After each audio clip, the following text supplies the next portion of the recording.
Oh man, I'm telling you, some days it just feels like it's hard to get up and do much of anything. Um, I really tried as hard as I could to work at two different places, and the sequence of events was that last month, maybe the month before last month, I don't remember. I just know the process to getting started at one of these jobs is usually very dragged out. Um, there was a day where I drove around for, I think it was like 4 hours, 5 hours, just going to three different interviews. And the first one ended with the manager at the place I went saying that they would hire me. And for about a week or so after that, they had this paperwork backed up and just different stuff they needed to fill out. In the meantime, this other place had me come in, do an interview in person, and then the orientation process. So even though I was hired by one place first, I was started by the second one, or rather, the second one's process was so much quicker that I started with them before the first place. And I really, because when I looked at the hours for the second place, I said, this is terrible. You have me on 2 days a week for half shifts. When I say half, I'm talking about 4.5, 5 hours, just stuff that just garbage. Like it's nothing anyone could realistically try to live off of. Really isn't cutting it. So because they were barely giving me any hours, I said, okay, well, I guess I'll try my hand with the first place. Now the first place is much further from where I live than the second one. Um, but because the first one actually gave me, time there, I said, okay, well, I guess I'll work here as well. And I told the second place's manager about me, working at the first one. And the way I did this was mm, at the first place, you have the option to take hours of people that are otherwise sick or they can't come in or, whatever other reason they have for just not being able to show up when they were scheduled. So I held off on doing this because I wanted to always give the second place more like multiple days where they could have me come in, right? So, like, for example, this week, I'm working at the other place Tuesday, Thursday, Friday, and I think yeah Sunday as well. Um, which that's probably gonna be what gets me fired because working on the weekend, especially. I mean, my thing is trying to get up early on the weekend is hard for reasons sometimes out of my control, just the nature of stuff. But then also trying to get over there, like in that. I'm predicting it's going to be a circus. But anyways, I tried to give the second place a few days where they could always have me as someone that's like a backup plan for them. And I showed the manager at the second place my schedule, and I say to him, "I'm available Monday and Wednesday." Now, you would think, okay, this means he's gonna put you on for Monday or Wednesday. There's 2 full days where you're available. Instead, he tries to put me on the schedule for their restaurant or building or establishment, whatever you want to call it, at 11 on Saturday at 11:30 to 4 o'clock. Now, somebody might ask themselves, why would you be upset over that? Because at the other place I work at, I have what's called the graveyard shift. So you show up at like 5, 6 o'clock, and then you leave, or rather, you are scheduled to leave at one a.m. in the morning. But what tends to happen is if the place isn't fully done with whatever stuff they're engaged in, they will have you stay longer, and this tends to happen. So you should also consider that this job is like over an hour away from me, which means that, for example, if you were to get off at, let's say, 2 o'clock, that means you might not get home until 2:53 something. I mean, pretty late at night, right? Then when you get home, you have to quickly take a shower, and then because of how early this shift starts at this other place, get so basically you're given a very thin window to both get off of work, go to sleep, and then get prepared for your job with this other company within that same morning. Like you get off in the morning and have to go work somewhere else in the morning. I hope what I'm saying is understood. You're getting off at best at 1 in the morning. It might end up being 2 in the morning or even 3. But then you have to go to sleep and then wake up and then go to another job that same morning by 11 o'clock. So you have a little 8 hour window. I thought that was crazy. And I made this point to him. I said, "Hey, you're scheduling me to like after working on Friday until 1 in the morning, possibly even later. You're gonna have me come in during the morning of the exact next day. Well, it didn't say it said you were available on Saturday on your schedule, and I think this job is not going to fit you." And I'm just thinking to myself, all this man had to do from what was shown to him, like on the actual stuff that I had sent. And sometimes I think these people can't even speak English. That's why when you like type stuff to them, they're so confused and dazed, and just there's no other justification for it. But it's crazy that you have 2 full days on the week of the weekdays, right? Monday and Wednesday, that I could come and work for them. But instead of scheduling me for either of those, he'd rather schedule me for Saturday morning after I get off from another job on Saturday morning. So you're supposed to go home at, it could be 2 in the morning, 3 in the morning, go to sleep, and then wake up and hopefully wake up before 11 o'clock, or else you're going to be late that same morning.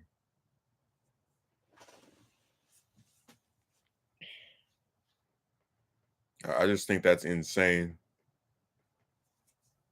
So it looks like they're going to get rid of me. I wish I could say I was shocked. I wish I could say I was surprised, but yeah, that's kind of how these people are. I mean, if they do, at least I can fully go. If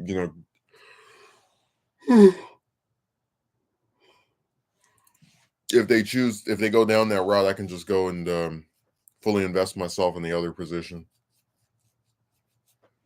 It's just that I would have preferred if to keep one foot in both, because as easily as one place can start having you work, multiple hours, or however many a week they can take it away. So I could say, okay, well, at least I can fall back on this one. But it's crazy how you can really try to make something work from the standpoint of, hey, I want to work for both of these places because neither one of them seems to be willing to give me a full schedule, and they will collapse on you, and it'll be stuff that's totally preventable. You give this guy multiple days, you show him the schedule, and he insists on putting you on a day where a day that takes place the day after you get off at 1 in the morning, and having you start in the morning. Like if he said, "Hey, come in the next day at 4 in the afternoon, 3 in the afternoon," because this place is open until 10.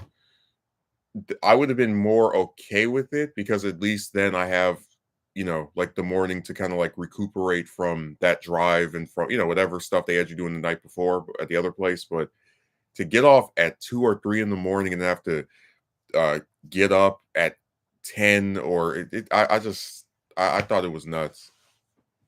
Because the thing about that other job is they're sensible enough to mainly schedule you consistently in the afternoon. So like they'll have you come in at 5 in the evening, afternoon, whatever. You get off at 1. Next day, you come in 5 in the afternoon, 5 in the evening, get off at 1. At least with that, there's like an understanding of, okay, this person has a set schedule. They work during the late hours of the day, and then they get to like sleep in during the morning, afternoon, whatever.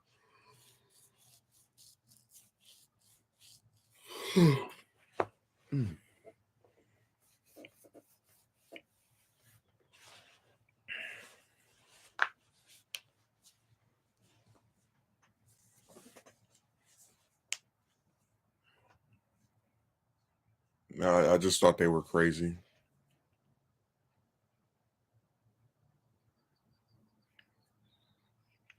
They will work you to your last bones, I guess.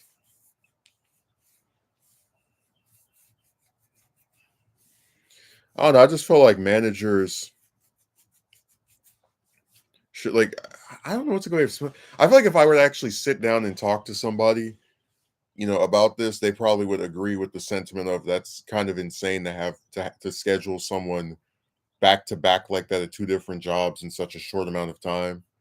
But when people are like typing stuff, it's easier to kind of disassociate, like to say, "Oh, you should have done this."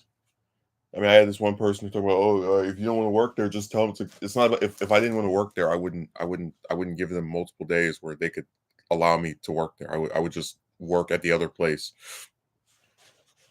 5 days a week, 6 days a week. I mean, come on.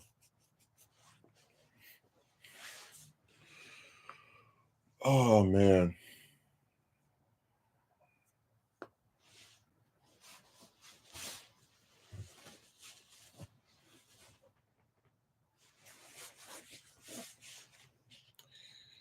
it's so funny how people get caught up in a lot of these verbal games where they have these like loosely defined terms and they never can just specify like what are you talking about. Like I remember when we had the video on the broad, it's like you have her friend, and I said in quotations, and then this other person talking about, oh, you're obsessed. It's like, I mean, I don't really understand. It's like if someone is supposedly obsessed with another person, wouldn't they still be trying to get their attention? Wouldn't they still be attempting to reach out to them? Because I after the last incident, which was about I think 3 weeks ago now, whenever she revealed her true reasons and said, he's my boyfriend. I'm gonna choose him. I haven't made any attempts to contact her, and I have no interest in trying to contact her. And even before that, you go back to the what is it, start of, or midway through October. That was like a period of almost 3 full months where I just wasn't bothering this broad.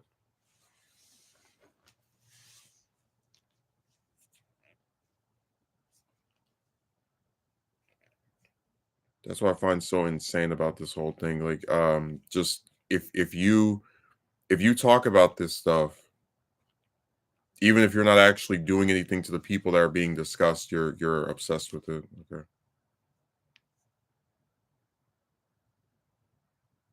People always just have words. They just appear out of the clear out of the clear blue sky.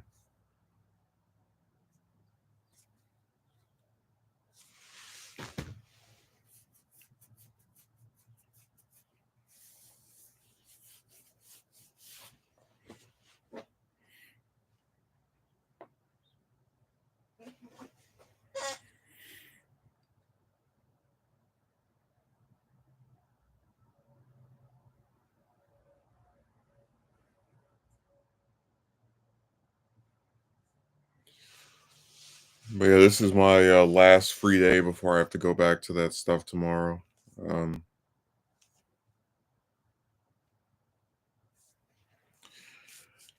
had this one video I was trying to do, but problem is there's so many damn errands. Mm.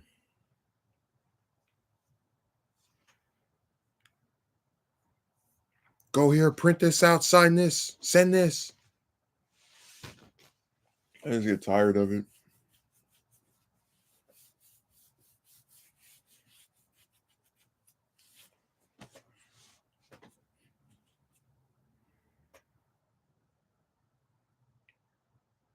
It's I don't know. I'm kind of over the whole back and forth with these people. Like I had an epiphany a long time ago that to directly respond to them is just such a waste because every time you do, you get the same thing. The person doubles down on whatever they said before. And then, we're supposed to like act surprised that they did that. And that's why I said relationships nowadays are just such a waste of everyone's time. It's like it's not enough to just have this raw that's crazy with her split personality. You also have to have these like weird guys that were not involved at all, but who think they know what happened better than you and they know you better than yourself. It's a fascinating sight to behold. What can I say?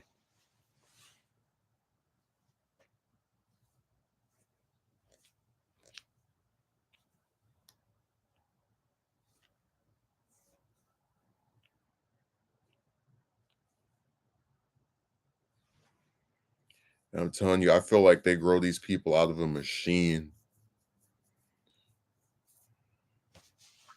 Like it's as if there's a template for them that they just copy and paste over.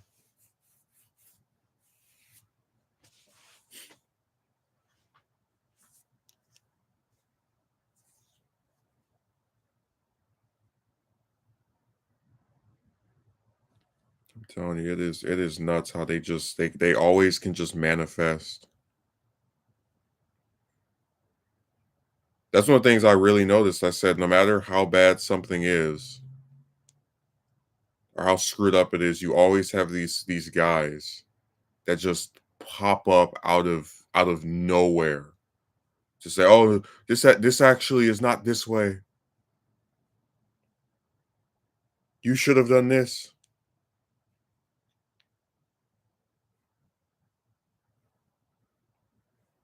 I just love the conflicted nature of a lot of these comments, like because I always say people online do not care about anything other than entertainment. So when they come on there talking about, I hope that no, you don't. You're here to laugh and to giggle and to write something that you think is going to get my attention. Let's not pretend there's any actual desire to see me succeed. And like there isn't because you literally never see these people outside of when they write their weird stuff.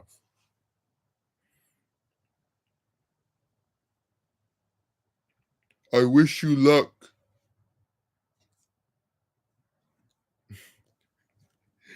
I swear, man. Reading this is hilarious. Like you'll say you wish somebody luck, and then when you respond to one of my subs, you're like, uh, it's a little creepy. It's like, okay, so if this person is a little creepy, why would you wish them luck?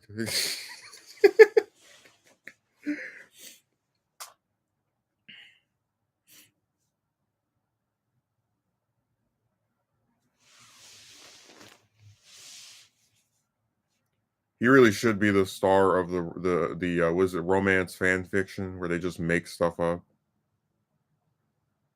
Of course it was, or there was that hope.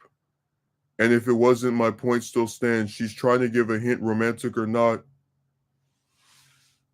What hint? Was she trying to give a hint when she spoke to me for hours, multiple times? Like what? That's why I said, man, these people. Like, I guess what I'm just amazed by is the cherry picking. Because really, what you had in that instance was this lady who almost was of like two different. Like I said, it's just a split personality. You'll have conversations with her where she will sit there and talk to you for literal hours, and then this is followed by her like disappearing or and the second to last time that happened, which was back in July, I said, okay, this is stupid, and I didn't speak to her for months until she reappeared. So I'd love to know how that makes me obsessed.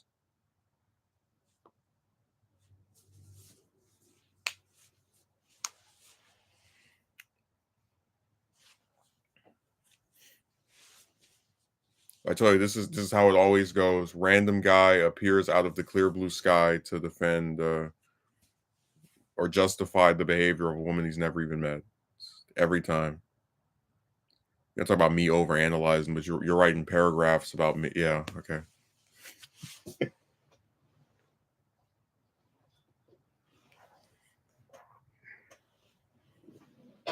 And then it's like you say in very plain English, this was not romantic. I did not want her. I didn't even see what she looked like. The only reason her boyfriend was even brought up is because that's the reason that she used as justification not to speak to me. Overanalyzing. It's like, dude, in that last call I had with her, she spoke about that guy for probably 20 or 30 minutes altogether, both in text and in call, like in a voice discussion. So the idea that this is something that's not my business, she made it my business. That would be like if I was running a restaurant and I tell you about the secret ingredients for my sauce, and and then like after that somebody goes, his secret sauce's ingredients are none of your business. It's like, well, I mean, you can say that, but if it wasn't, why did he tell me about it?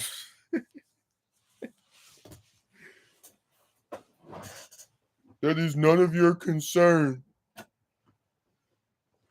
I mean, hell, if we really want to get caught up in that, we can say that my romantic life is none of these people's concern.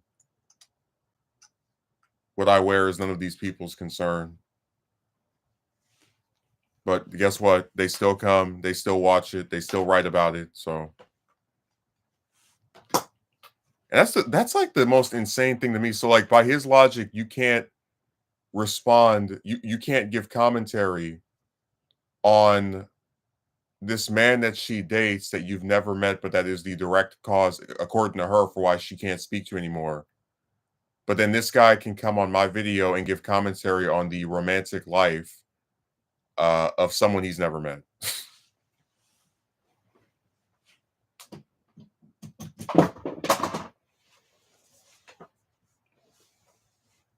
It's really incredible. Oh man. That's why I said you don't have to be some genius to swat away this stuff or to just like make it look as what it actually is, which is this extremely one-sided, oddly enough, antagonistic analysis, right? That all you have to do is just kind of sit there and look at the comment and maybe think about it a little bit and go, hey, this doesn't really add up. This is not consistent with your own foundation. I mean, hell, he's a hypocrite too, because he's like, oh yeah, move on. Like, dude, you came back to the comment section after I didn't even write anything to you. It was almost 2 weeks later. That's why I said it's just rules for thee, but not for me. What would I even put in there if I did a romance fan fiction video? I'm trying to think. Um, I guess I could say that this is part of like a long line of these people. Let me see what I already had. Fan fiction. Yeah, you might get a link to fanfiction.net if you're not careful.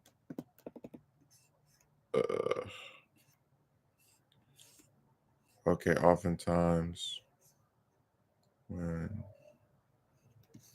yeah, I didn't write that much for this because I just kind of got fed up with the whole thing.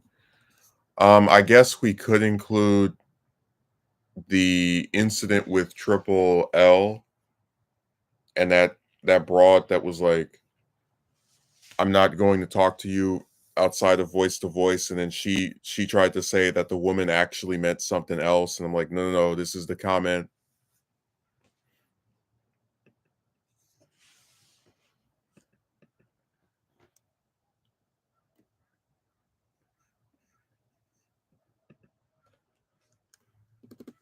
Let me put that there.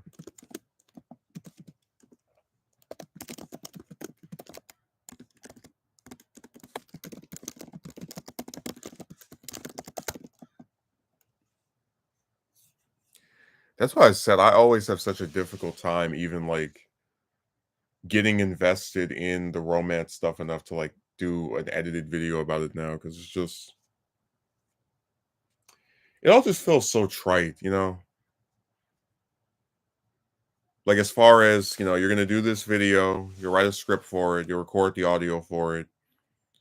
Uh, you'll have some people that understand, and other ones will just pop up again out of nowhere to try and make it sound like you're crazy or doing something wrong, and then you'll be like, okay, well, this is stupid, and the cycle continues and persists forever.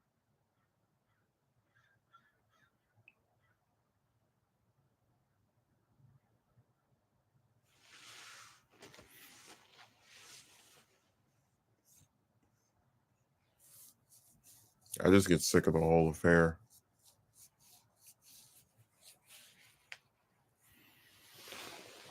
Oh,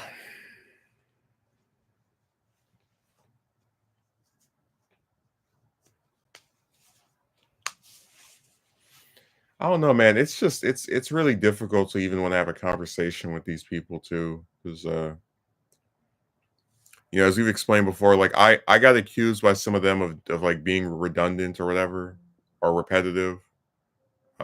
Even though, like I said, you could actually make the argument about pretty much any channel on this website. So long as somebody finds a specific thing that works or that they think works, they'll do it repeatedly.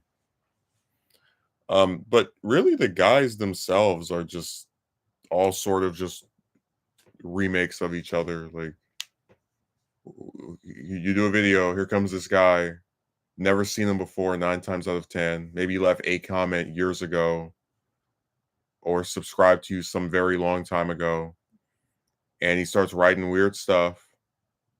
Um, and then you're supposed to just like sit there and put up with it, I guess.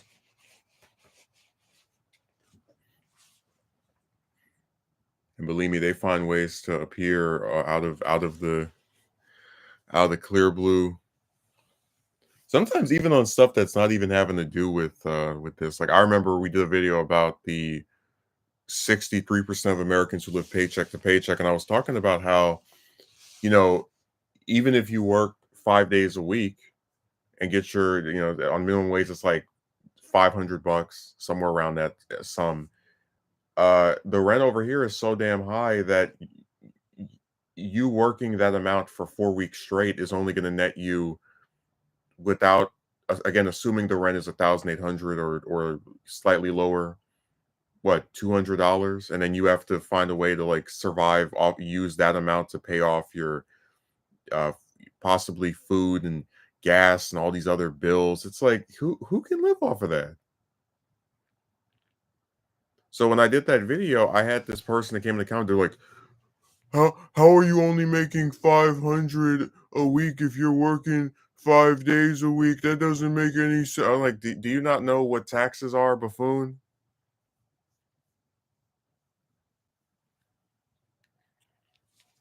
So I said I don't even bother. And that was before this year got as bad as it did.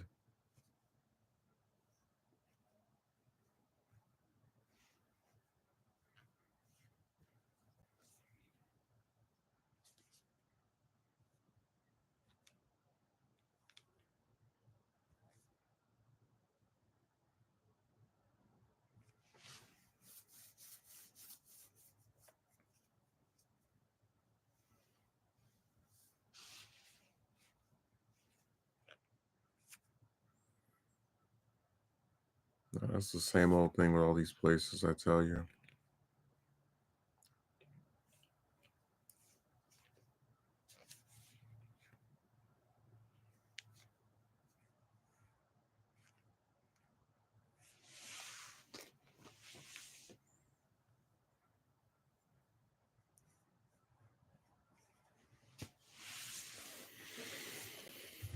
Oh man.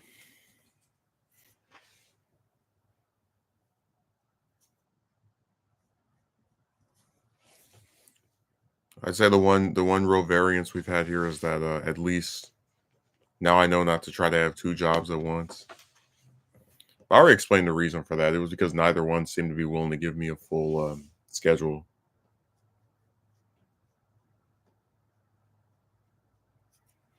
And I was really hoping that if one of them did, it would be the one that actually is close by to me, but no such luck.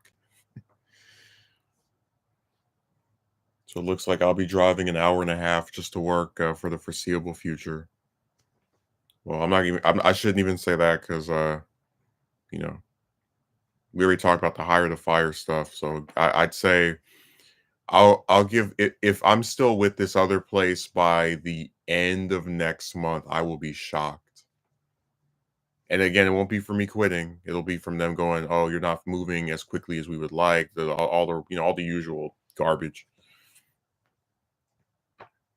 Because the one thing an employer loves more than an employee is to see an employee fail, fall, die trying.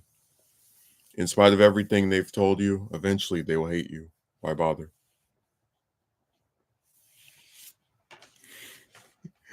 I should go in there and quote that today when I go if I go to that restaurant. Be like, oh yeah, I thought I was gonna work here, but they wanted to see me fail, fall, die trying.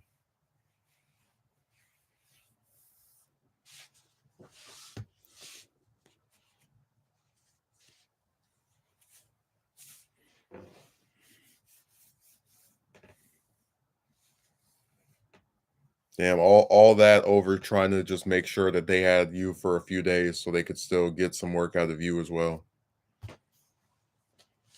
I guess no good deed goes unpunished.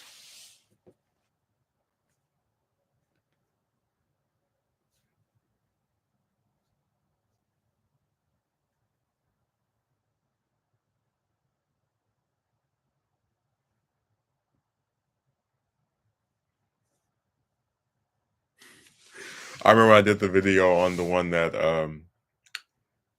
like basically just for an entire month would not respond to me. Um and I just kept waiting and waiting and like every time I would get a notification from Insta garbage, I was like, "Oh, is that her?"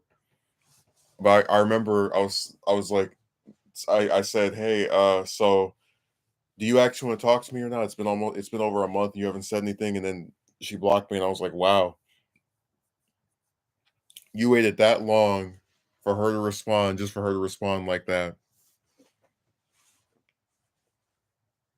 Now, if you're going by this guy's logic, I'm obsessed with that one as well, even though I have not made any attempt to speak to that person since that happened.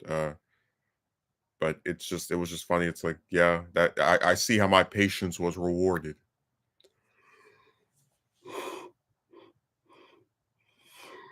Mm.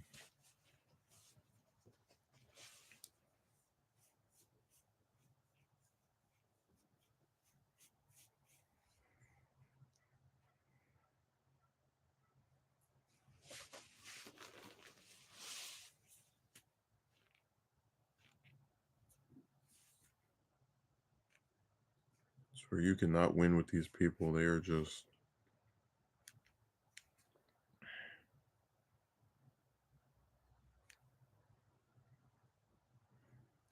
they're always so detached, like even the few times they appear to be engaged with something, there's like a way that they respond to it that shows that they're not. Like a perfect example would be the attempts I made a few years back to get a job and how you had these guys that would come on there talking about maybe you're not qualified for the positions that it's like, dude, give me a break. Like, what degree do you have to wash dishes? Like, come on. This whole thing is so stupid. But see, that's the kind of stuff that is obnoxious to me because it's a perfect example of what I was talking about. I said for them, everything has to be my fault. You have to have done something wrong to get the result that you're getting. It's like these are the kind of people that if you apply them in their logic in pretty much anything, uh you will always end up sticking a finger in your own face and saying that you're no good. And I just don't see how that's a productive way for me to I guess live, progress.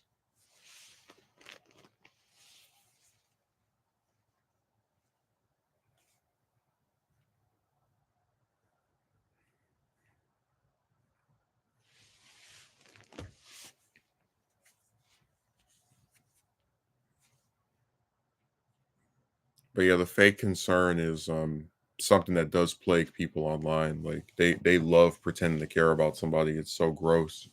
Because like my thing is, at least with the old, you know, computer clowns, they could at least be, even at their most I guess nastiest, honest about the fact that they don't care about you. You know, they call you out your name. They say, I hope you do this. Like all the little stuff that I can't even repeat on here because how vulgar it was.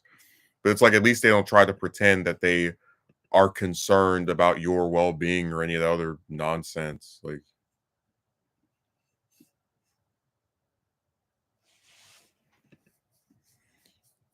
and they're pretty good about like dodging that specific criticism of them, that for them this is all just entertainment, because it's just my opinion. I think it disassociates the reality for them. Like it's easy to come online and just write stuff about someone, right? And pretend that you're so concerned, but when they actually hold the mirror up in your face and say, "Hey, wait a second. This is not an actual thing you are worried about, or a person you are concerned for. You are just here typing stuff because you're bored." Suddenly when that happens, it's like a switch goes off in their head and they're like, "Who, me? Of course not." It's like, yeah, we know what you are, and it is nothing pleasant.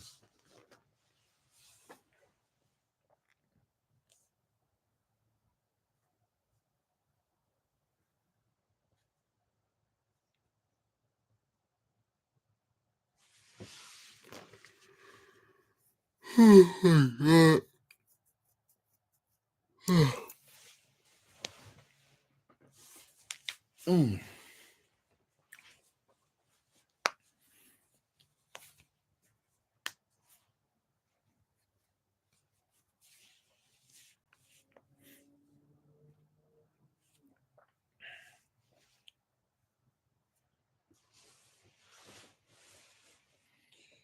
No, it's just really funny how everything is so backwards,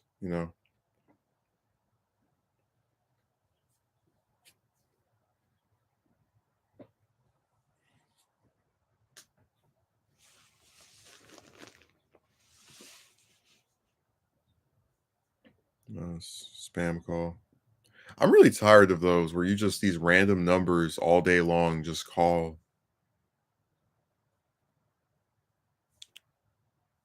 and it doesn't matter how many times you ignore them, how many different numbers they have that you block, they'll just keep coming back.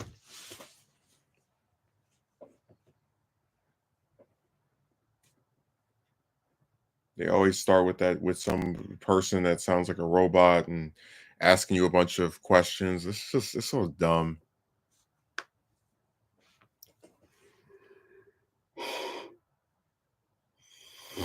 Ugh.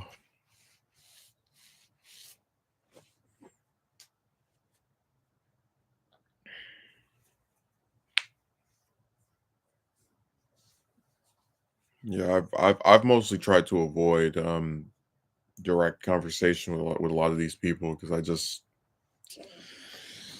don't see where I can benefit from it.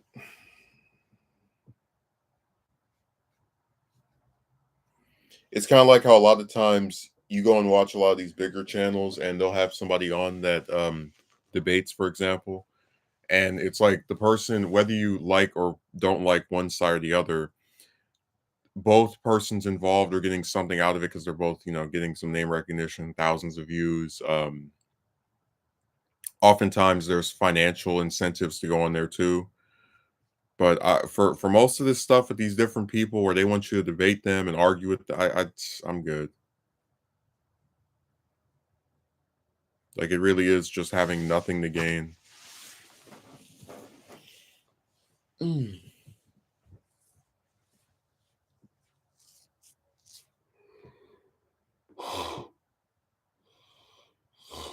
Mm.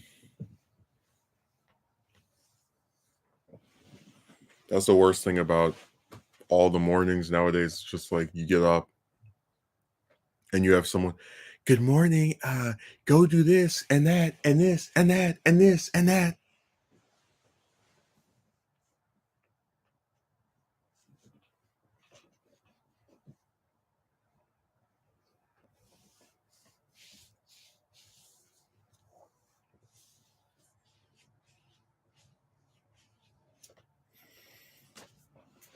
They always want you to just run a million damn errands. It's so annoying.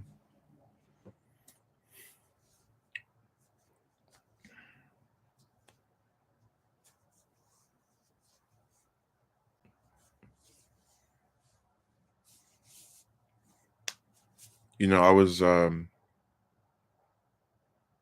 just thinking about how a lot of people have criticized the MCU as directionless.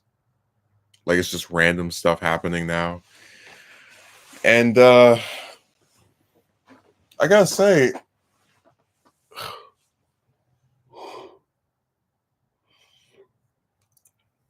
when you watch the actual stuff and you see the way that the fans who defend it talk about it, it's like a critical dissonance where as the fans are trying to insist you, this is all connected, right? The actual stuff that's being made has you just sitting back and you're like, what the hell does this have to do with anything? Like, what is even the point of this? How is this connected to that?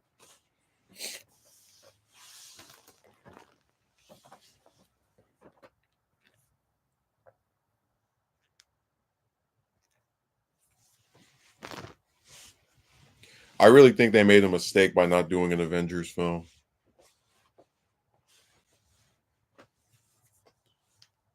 Like this whole thing is starting to just kind of turn into I hate to make this comparison, but it kind of reminds me a little bit of Young Justice, where there's just too many characters. Like it feels that same way, where you've got all these new ones that they're introducing across various Disney Plus shows that people are not watching. So when they see them in a film, they're like really confused.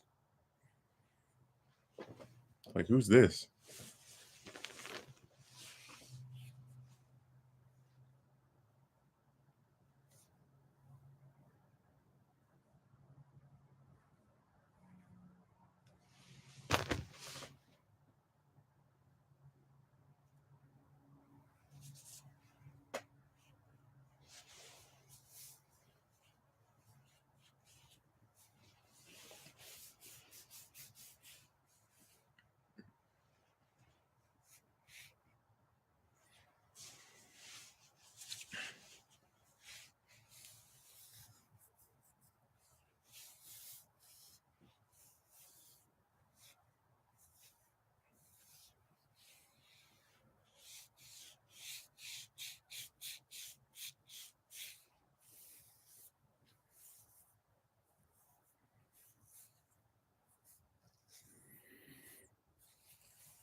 I'm so fascinated in how fans can just always defend the stuff they like.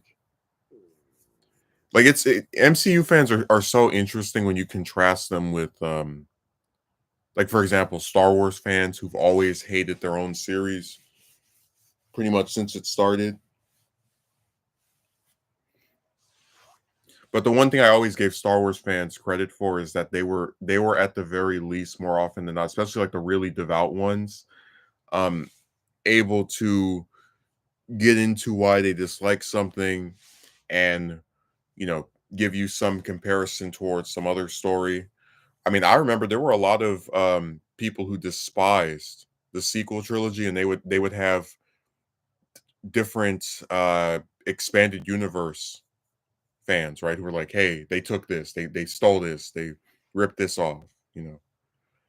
Uh, but with a lot of the MCU guys, the thing that I always have to remind myself of is that a lot of them are just casual movie viewers. Like they don't actually care about Marvel comics, like the actual company of Marvel comics and all the little different characters and their story. They don't give a damn. That's why you can give them pretty much extremely watered down versions of stories, and they'll be completely fine with it. So, like, for example, in actually reading Infinity Gauntlet, the story that Infinity War is based off of, I like the film version of it. I guess Infinity War, the movie, but then in Endgame, I really one of my most disliked aspects of that film was the decision to replace the version of Thanos in Infinity War, who's actually a very nuanced, great character, with this like extremely one-dimensional version of himself. And I would much rather have preferred that they had ended Infinity War to where Thanos in Endgame, who's the same character in this alteration, would repeat his role or some version of his role as the one in the Infinity Gauntlet story, where he just keeps winning and winning and winning and winning until he lets his guard down, and that leads to his downfall. You know, like done in by his own hubris. Instead of all that stuff with time travel and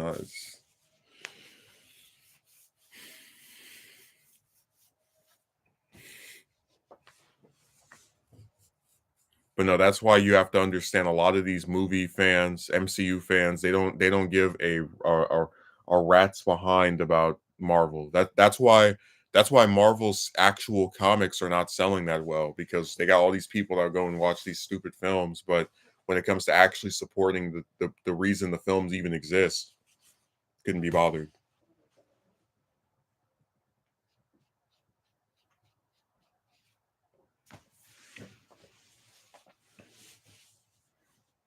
Man, I remember when I was in middle school and early high school, I would order comics off the computer.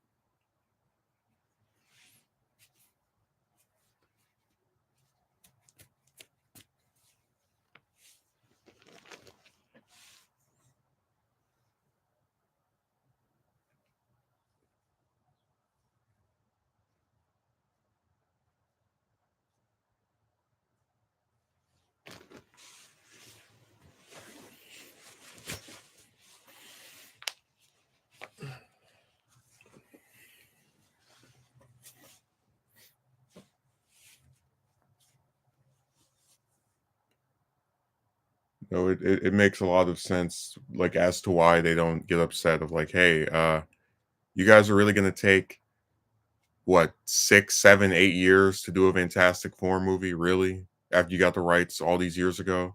You're really gonna take all you're really gonna stick us with Fox's X-Men? You can't just make your own new versions of them for real? I'm saying X-Men is one of the only two franchises along with Transformers. I'm like, yeah, just start over. Just begin again. And they suffer from many of the same problems where it's like they have a first movie that I think is okay, all right, whatever. Um, Although I guess, well, yeah, the second film's very in quality. Like the second X2 was considered a very good film, at least by it's the most well liked one of that original trilogy. Whereas T2 is considered awful. Uh, I think T3 is significantly better, or better anyway, and then X3 is just the worst. So they both have like these trilogies where the first movie's all right, and then they have a sequel that is either really good or okay, and then a sequel that is horrendous. You know, and then they have all these like weird continuity timeline issues, and just it's both of them need to just be restarted.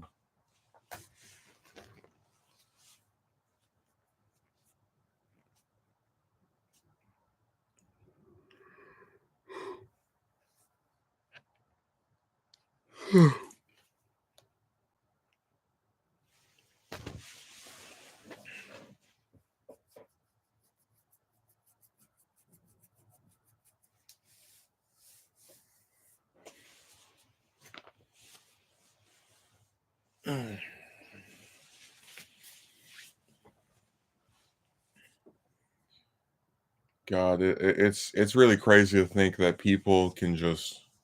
Well, I guess it makes sense because I've talked before about how like a lot of people are not real fans of stuff. They just kind of jump on it with like whatever's trendy. I mean, my friend was a really good example where it's like you've got this guy who has the nerve to claim Rogue One was the best Star Wars film, but then he can't even remember anything from the first six because he hasn't seen them since he was a child. So it's just like he doesn't actually care about Star Wars. It's just what like the newer ones from Disney. He saw them because it was trendy. Like, ooh, you know, Jedi and Sith, space swords. It's the same thing with a lot of these like Marvel fans. Like, ooh,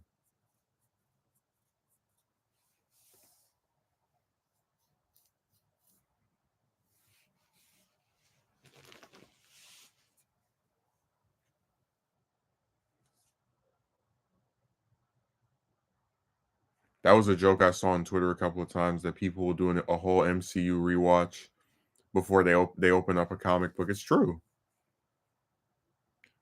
And honestly, I do see some fans who try to justify it. They're like, "Oh, well, people, not everyone is the same." Yeah, but this is my point that if you're upset at the reception that an adaptation has because the people who actually read the source material don't think it's a good adaptation, if you don't read the comics, you have no leg to stand on when you defend this crap.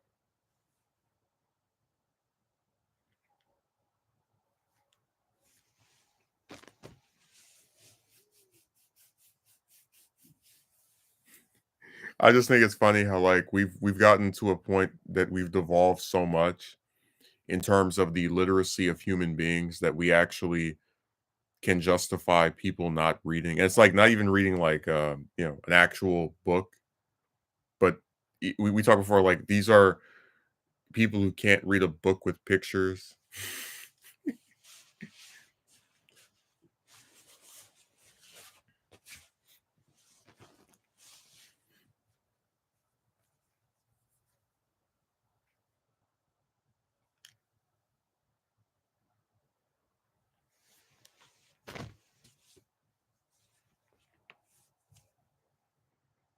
No, they're always finding excuses for why they can't do more of something.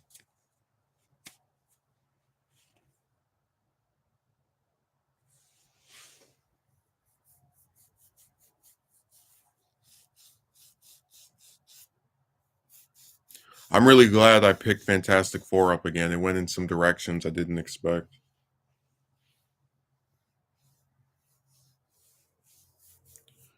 I'm starting to see more and more why they were one of Marvel's properties that they sold off in the 90s for film rights because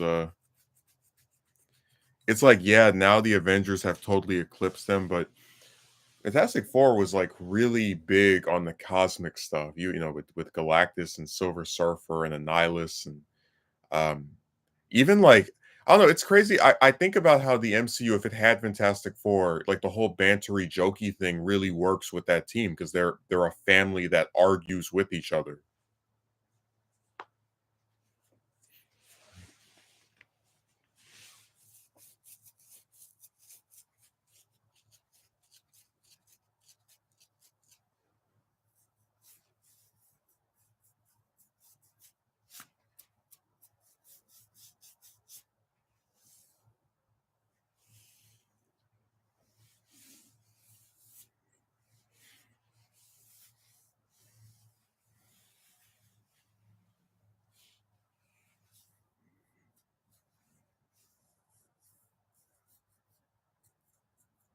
I don't know. I can't help but feel like it's kind of sad that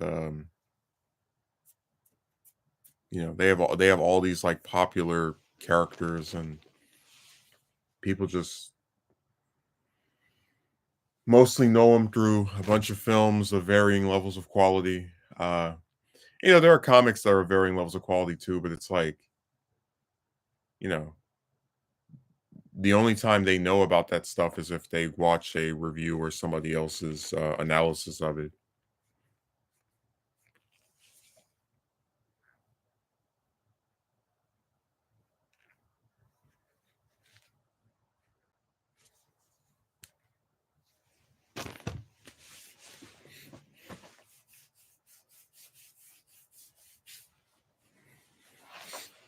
Mm.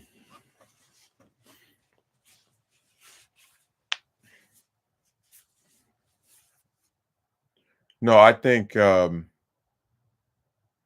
not gonna say I like them more than because I really like Uncanny X-Men, especially the Chris Claremont era. Um, but I do really like, Fantastic Four.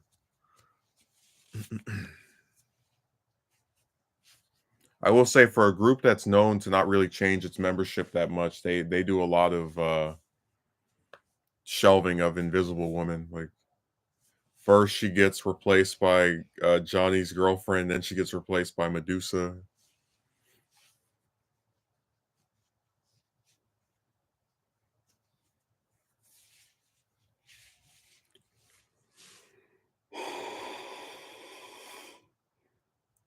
Mm.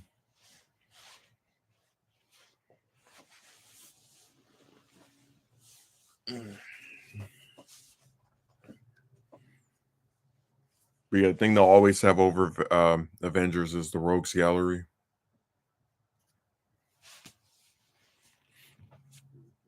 Really the only well, I don't wanna say that. I guess the Masters of Evil as a collective would be considered an Avengers villain, but it's I don't know, I probably should save my commentary until I start if I ever do start reading Avengers stuff, but, um, the MCU really botched Ultron, like, hard. You got this villain who comes back over and over because he's a robot, he can just keep being rebuilt and repaired and fixed up, and you use him one time in what is that? What's it now been? 8 years ago, 9 years ago.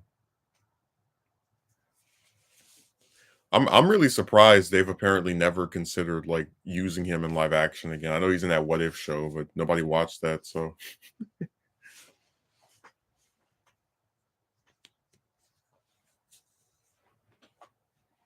like of all the villains to just not use again. But that's been my biggest problem with the MCU. They have so many like villains they pull from the comics and then do nothing with. Or use once and then never again. Like even with Loki, who's got a really good like more development than any other antagonist in the whole MCU. It's like after Avengers, he doesn't really use his powers all that much. It's mostly just him stabbing people. Like so, even in that regard, it's like Tom Hiddleston's performance is great, but in terms of like Loki actually using his abilities, it's kind of whatever. It would be like if after they made like let's say a Superman film where he's like using his laser vision and the freeze breath or frost breath or whatever, and the X-ray vision. Like after one movie of him doing that, all he does from then on with regard to his powers is just like fly. Like he doesn't even punch people; he just like grabs them. He just flies. Like you're like, okay, what happened to all of his other abilities? It's that same thing where it's like this is as good as it gets, really.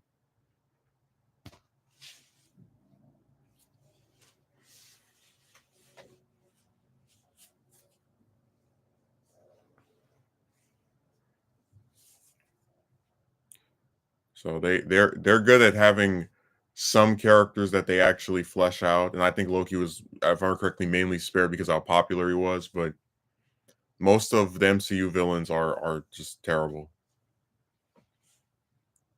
And that's really sad when you consider the kinds of villains that Marvel has. Like one of the best examples was when I was a kid, and this isn't even MCU related, but just an example. Uh I saw Fantastic Four 2, I guess Rise of Silver Surfer, and I watched that. And I was like, okay, what's the big deal about this cloud with these horns? And then I read the actual comic years later, the Galactus trilogy by Stan Lee and Jack Kirby, and it's like you have this villain who is beyond good and evil. He's just hungry. And he's communicating that as, like during the story. And I'm like, why did they skip over this? Why did they reduce him to just being a cloud? Like, what a bunch of idiots. Just like that really That's a perfect encapsulation of everything wrong with these film adaptations. They always have some source material where at the worst the character's like serviceable and they find a way to screw it up.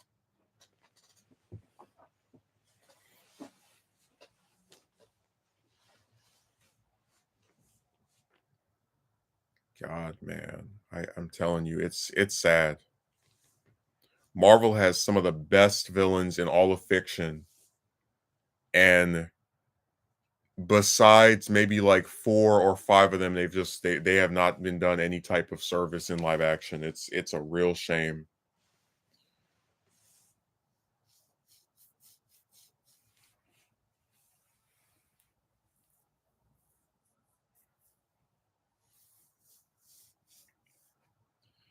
That's the thing about both of the major comic companies, they have good villains. They just when it comes to live action adaptations, because what it really is that basically ever since superhero films started,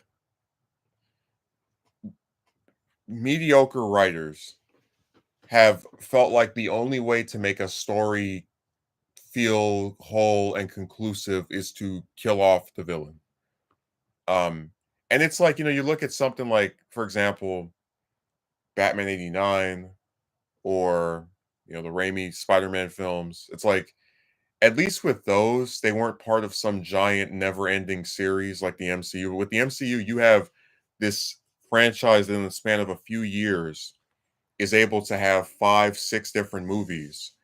And so and make no mistake, they knew they were gonna end up having at a minimum like 15, some double digit number of films. But when they do their solo films, almost every villain they introduce, they get rid of like that. And then even the few times one of them survives, they never use them again.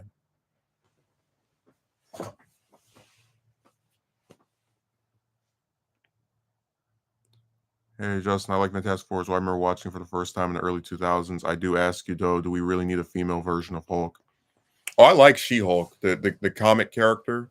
She's actually a very independent character from Hulk, where she's much more of sound mind, and did have some pretty interesting dynamics with the Avengers. But the MCU version is crap. Okay. Oh, by the way, I saw the guy's response to you, the guy's comment to you. Don't worry, it's getting screenshotted, and we're gonna have some fun with it. So if I were you, I wouldn't even bother responding to him anymore. He's gonna be the star of a new video.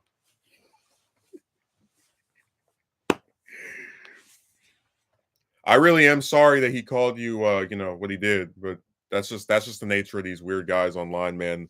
They like to pretend like they're nice when they write their first comment, and then they double down on the buffoonery. But no, She-Hulk's been around for a long time. She actually at one point was being pushed by Marvel as their answer to Wonder Woman, where she's like got the, I guess, physically attractive, muscular body and the super strength. But they fell through with her. They didn't really use her as much as they could have. I did see that response. Very typical. I have no intention of responding back anyways. Don't worry about it. He's gonna get his day. Give us a week and he'll see how what it's like to be in the hot seat. No, I had stopped reading Fantastic Four months ago because I just got caught up in all this different stuff happening out here. But after picking it up, I think I read like 90 issues over the last week or so. And so this is like stuff from the 70s, right? And what I thought was so interesting is that for a group that really sticks to just having the same 4 members, and this is how you know Marvel wasn't meant to last for as long as it has. They go through a lot of changes and what's the way of putting it? Character evolutions that I really you probably like wouldn't expect if you just watch the adaptations. Like Sue and Reed get married, I think a few years into the comic in the I think the first or second annual, and they have a kid by the I'd say 6th or 7th year, Franklin. And after that, she's kind of like not really a member that much anymore because they're like, oh, you have to raise your child. Da, da, da. And from that point on, Human Torch's girlfriend takes over as a member in her place until she comes back for a little bit, and then she gets replaced by Medusa, which is another Inhuman, and they have these different unique powers.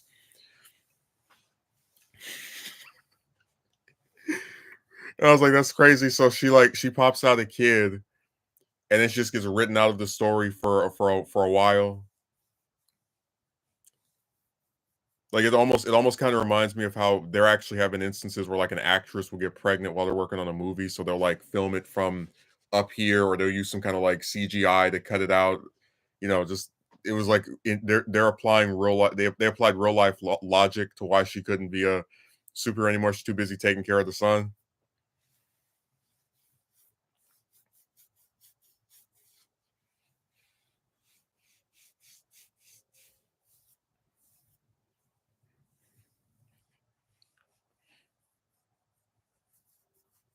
No, Megumi, if you ever like see the comics or what's another? I'm trying to give. Is there an adaptation that would be a good example? But like they like it's really like a Shakespearean tragedy that Fantastic Four was owned by another studio when the MCU started, because the MCU's like main thing of jokes and quips that works so well with this team. Like it's crazy that they're probably a better example of that than the Avengers were.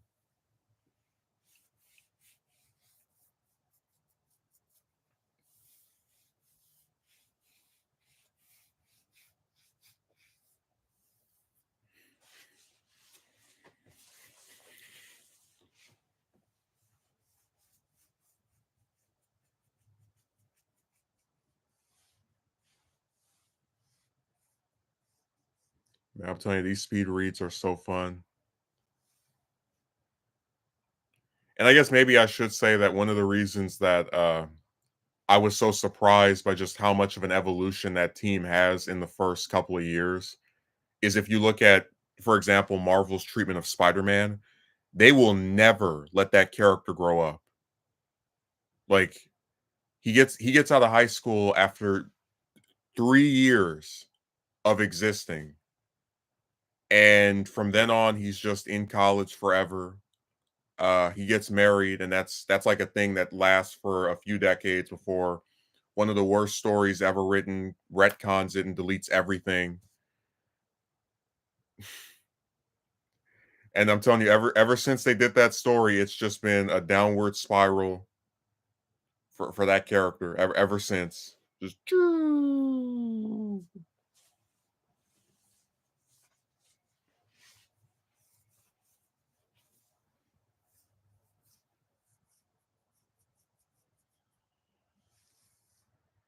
it's gotten so bad that there's apparently going to be some new comic set in an alternate universe where Peter and Mary Jane are married, and people are excited for that. Like they're more excited to read a random new alternate version of a character than the main one.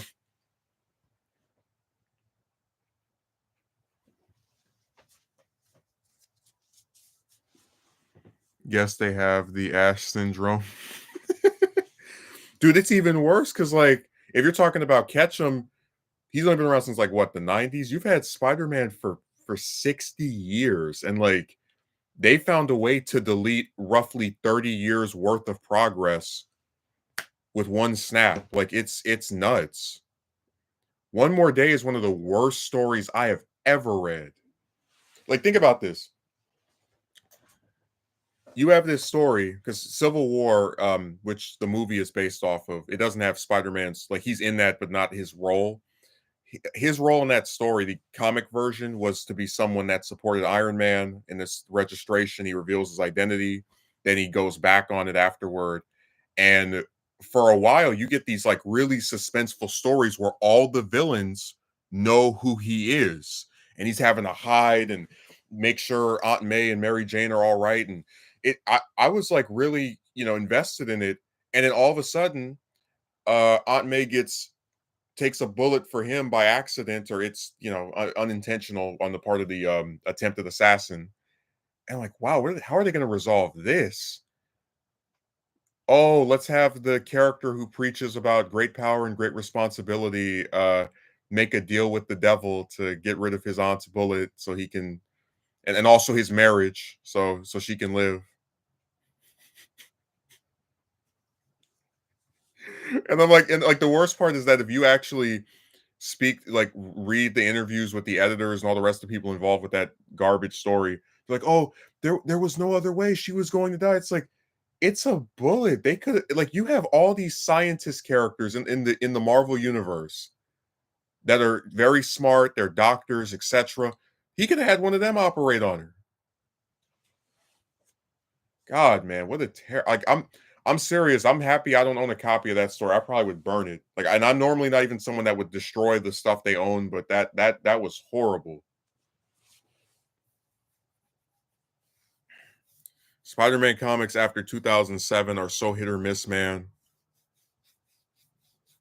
So, like Megumi, consistently from the 60s, 70s, 80s, 90s, I liked almost every Spider-Man story I read. It doesn't mean every issue was great, but it, like, there was like this consistent quality. And when you get to the 2000s up to now, it's just garbage. Like, they have Sins Past, where these two grown adults come out of nowhere and they're like, we are the children of your dead girlfriend. And Peter's like, what in the and then you get these like flashbacks that reveal that Gwen cheated on Peter with Norman, which is like the nastiest thing I've seen in the story. Like, they actually have like images of them and whatever in bed together. It's just but what actually happened behind the scenes was that the writer of that story wanted Peter to be the father of the two kids, but the editors at Marvel were like, he can't have adult children. That makes him too old. And I was like, well, they could just make them kids. That's one thing they could have done. So their brilliant solution to not having Peter have kids was to have his girlfriend be a cheater, and not only just a cheater, but cheated on him with his arch enemy. Like, it just, that story actually ended up getting brought up again a few years ago, and it turns out it's been retconned that the kids were androids. This was like because Mary Jane remembered it, that their like conception or whatever. That it turns out she was like tricked by Mysterio. I was clapping. It's like, yes, delete that. This is one retcon I can get behind. So like that story was trash, and then like 3-4 years later, you have One More Day, and after that, you get the Dan Slott run, which is infamously bad. I mean, this guy loves Spider-Man so much that he kills him, and then has him be replaced by Doc Ock, who steals his body and then is Spider-Man for like over a year. That story was so bad that people, they sent death threats to Slott over that. Like, you love this character, but you're gonna kill him off and replace him with one of his arch enemies.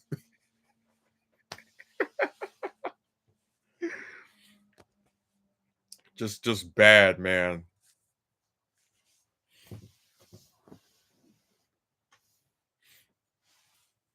That's why I said all these modern stories. There's a reason why they don't pop up in anything other than uh the comics themselves, and then sometimes they get referenced in a game. They're terrible. Like, the only really like bad Spider-Man story before the 2000s, I would say, is probably just the Clone Saga, and that really was mainly bad only because of how like long and dragged out it was, while little twists and turns. But the rest of this stuff, the plots are just dreadful.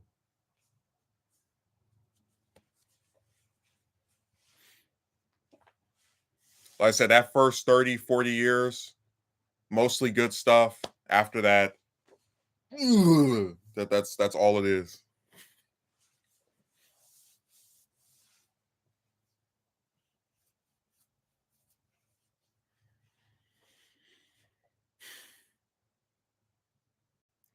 I'm not even kidding. I remember when No Way Home was first coming out, and people were like, "Wait, so he goes to Doctor Strange to erase people's memories? Are they adapting One More Day?" Like, I hope not.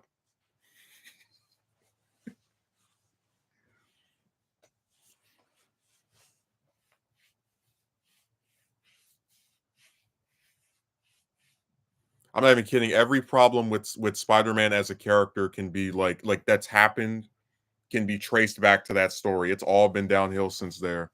I still don't agree with Aunt May being killed off like that. Well, look, if it was the Raimi version, I would have a problem with it. If it were, I mean, even with the TASM version, I thought Sally Field was fine, but the MCU version of Aunt May was just a very underused, one-dimensional character that I never grew any attachment to. They had a really prime chance to develop her with what was that, Far From Home, right? Because Homecoming ends with her finding out. So I was like, oh damn, they're gonna have a movie where they explore what's it like being the mother of Spider-Man. Oh, that's never been done before. And then they do a time skip and she's fine with it. Just and barely in the film on top of that. So just total waste, man.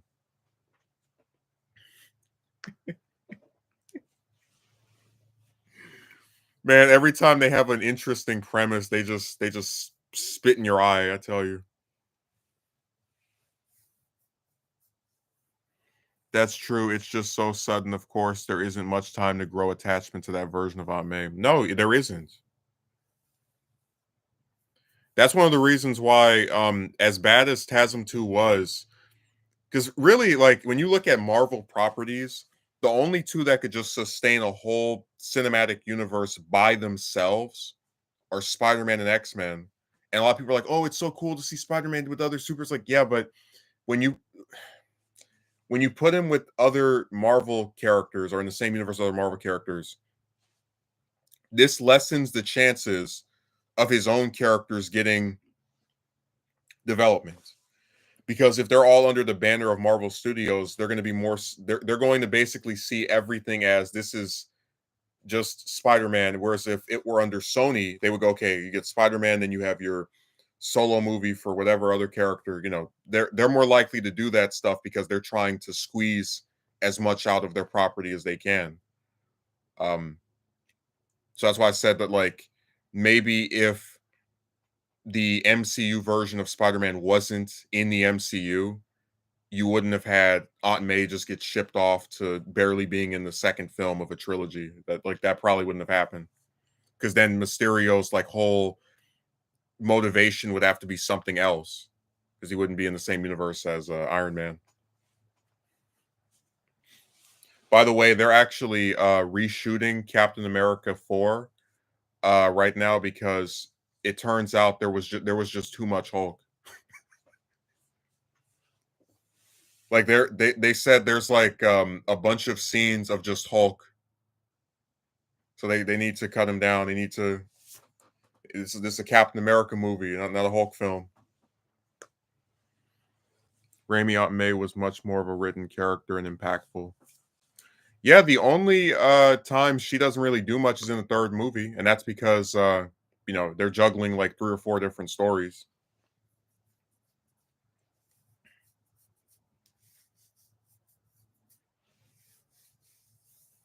Dude, the craziest thing to me is that next year we're only getting one Marvel film, which is Deadpool 3. But we're getting remember that stupid universe of Sony stuff that's like connected to Spider-Man, but we don't know which one, and it's just them. The makers of Morbius are going to bring you 3 movies next year. I know you're really excited. You got Madam Web, a movie that's supposed to be about a lady that sits in a chair all day, but apparently she's like way younger for some reason and being chased by a guy with walking around in his bare feet. You have Craven, which is that was the one I thought was the funniest because it actually confirms that these are not set in the same universe as TASM because they have their own Rhino. And then there's what's the other one? God, these things are Venom 3. Okay, I forgot for a second. Why Madam Web? Because they have nothing. Oh, and by the way, Madam Web is apparently I don't know if this is just what I've heard. You can take it with a grain of salt. Apparently, it is there she because her whole thing is like dealing with time travel and all the rest of that. So, from what I've heard, apparently it's going to be her trying to prevent the parents of Peter Parker from being murdered before he can be born. So you know what movie that's ripping off, dude? If she goes up to to Mary Parker and she's like, "Come with me if you want to live," I'm just gonna fall on the floor laughing. There is no way I'm seeing that in theaters. That's going straight on a streaming service or some other capacity. I'm not giving them 1 cent for any of this.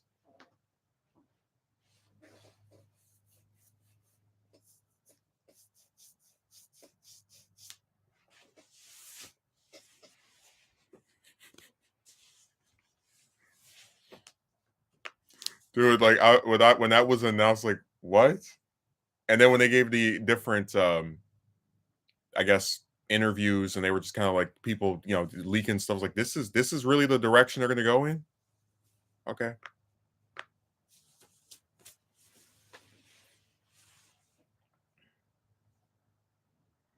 Man, Sony is trying to hold on to that red and blue copyright as much as they can.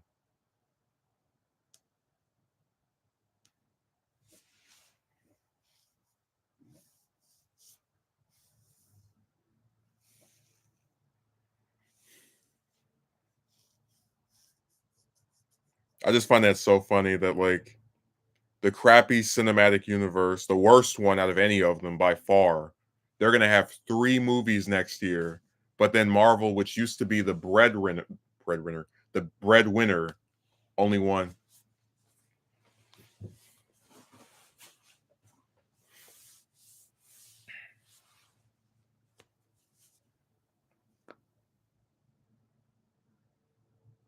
And Deadpool 3 is like really just they're trying so hard to hype that thing up because after the box office failure of the Marvels, man, they really want to recuperate their money.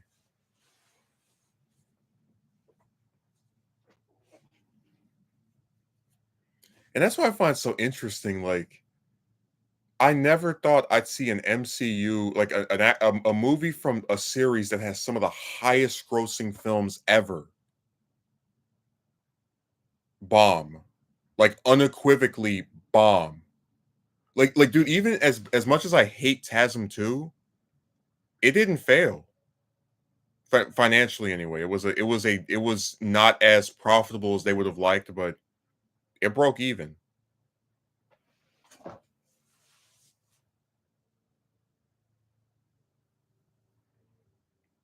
But that is crazy. Like I'm just astonished.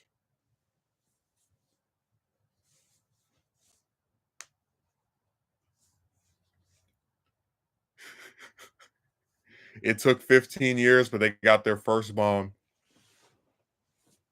I guess the longer you try it, some you have to fail eventually, huh? Who asked for this is my question. Nobody. See, what's going on now is that a lot of studios, like I'll give you an example.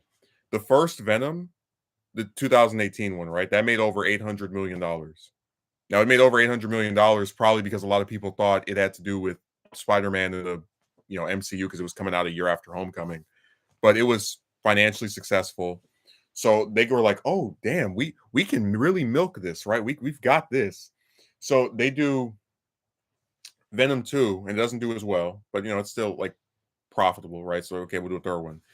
And then they do Morbius, which I mean, we don't even have to talk about how bad that failed. But you get the idea that they get that one, maybe those 2 hits, and then the ego starts building up. They start thinking, we can do whatever we want. We're too big to fail.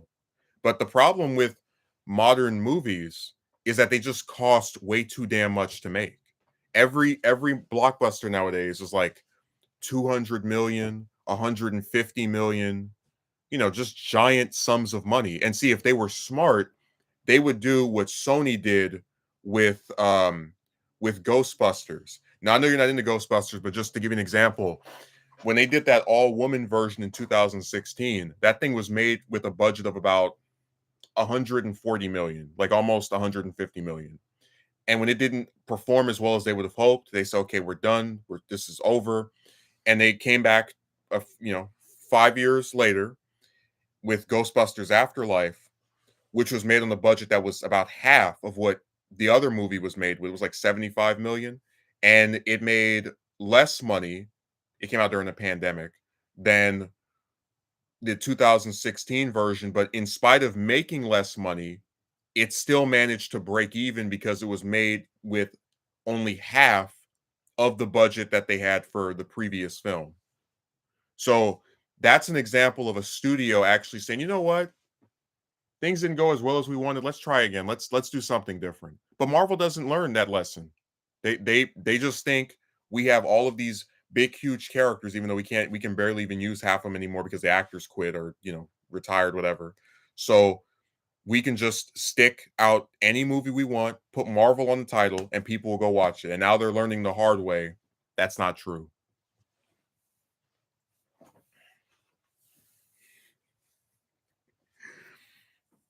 People are very selective about what movies they go to see in theaters nowadays. And the part that drives me crazy is they're looking for any excuse to defend the Marvels. The actors couldn't promote it because of the strike. Dude, Barbie came out during the strike. Or right before, I should say. And how much did that make? Oppenheimer came out during the strike. And guess how much that made? Dude, like Oppenheimer, I'm shocked. That thing made 900 million. Not because it's a bad movie, because it has to do with history, and you normally don't think people care about that kind of stuff, but to such a degree. But it's like, think about this. We're in an era where a movie about a 70-year-old doll and another movie about a 70-year-old conflict make more money than superhero films. Like Barbie and Oppenheimer together made more money than Ant-Man 3 and the Marvels put together. And also Guardians 3. I should throw that in there, even though Guardians 3 was successful financially unlike the other two, but you get the idea. Like that's crazy, but that shows you people will go to movie theaters to see stuff. They're just more selective about it.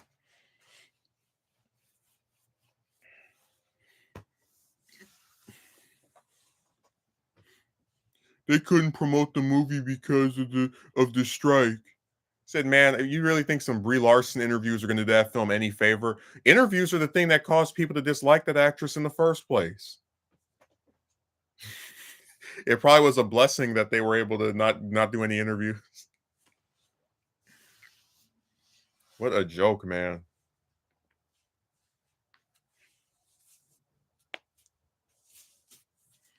So I said they will never stop finding excuses.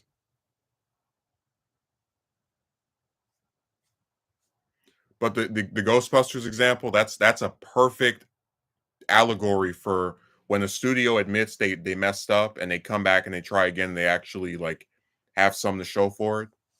Because when they put out the all-woman Ghostbusters, they wanted a trilogy. They wanted to make two more. Now, because their last movie was actually successful, they're making another one. I think it's called Frozen Empire. Looks like it'll be fun. I'm gonna go see it when it comes out. But that's an example of a studio actually like having a learning curve. These other people, they don't. It's whatever to them,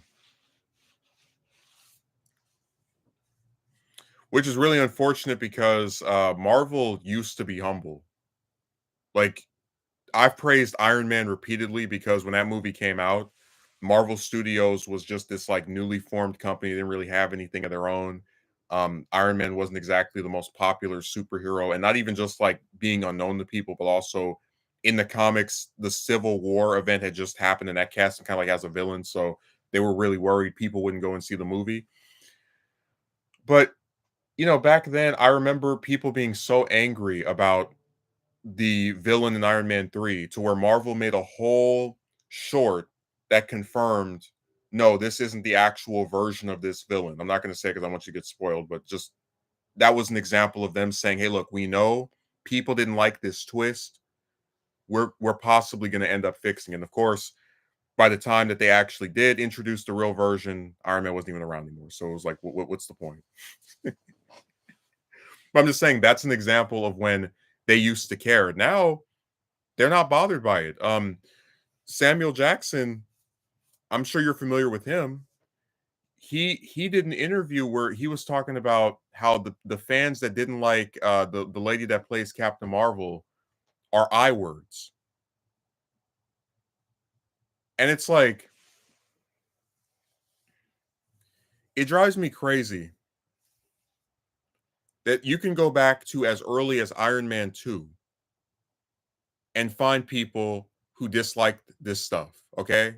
And none and you would never see an actor, you would never see a director, you would never see a single person affiliated with this stuff refer to the people that didn't like a movie they were in as I words or involuntary or whatever. That you would never see it. I was shocked he said it too. I was like, wow. I mean, because like I said before, I think Captain Marvel is a horrible character. I used to like Carol Danvers back when she was Miss Marvel during the 80s and 90s, early 2000s. But ever since 2012, over the last like 10 plus years, the character's just gone to ruin for me. I'm not a fan of her in the comics. I'm not a fan of her in live action, and I especially don't have any affinity for the version they've introduced in the MCU because I just think she's too overpowered and really she just breaks the story when she's around. And a lot of people don't like this character. That's why it took what 4 years for her to get a second major movie appearance, and it's like the studio executives are self-aware enough to know not to title her second movie Captain Marvel 2 because they know a lot of people don't like her. But they're not self-aware enough to tell their actors, "Hey, don't insult the fans for not liking this character."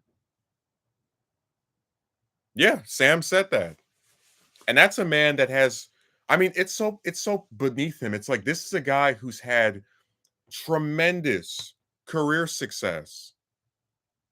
He was in the prequel trilogy for Star Wars. Snakes on a Plane.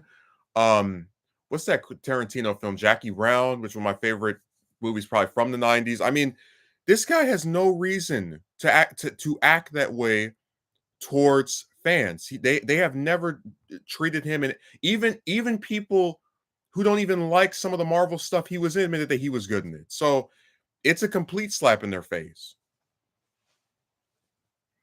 Yeah, that's wrong, man. Sorry. You should have seen the look on my face when I saw the article. I was like, really?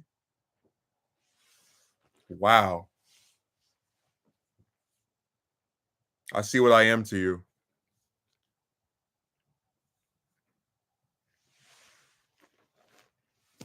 And that's why I said they went out of their way to baby this lady. Like they defend her in ways I haven't seen with anything else.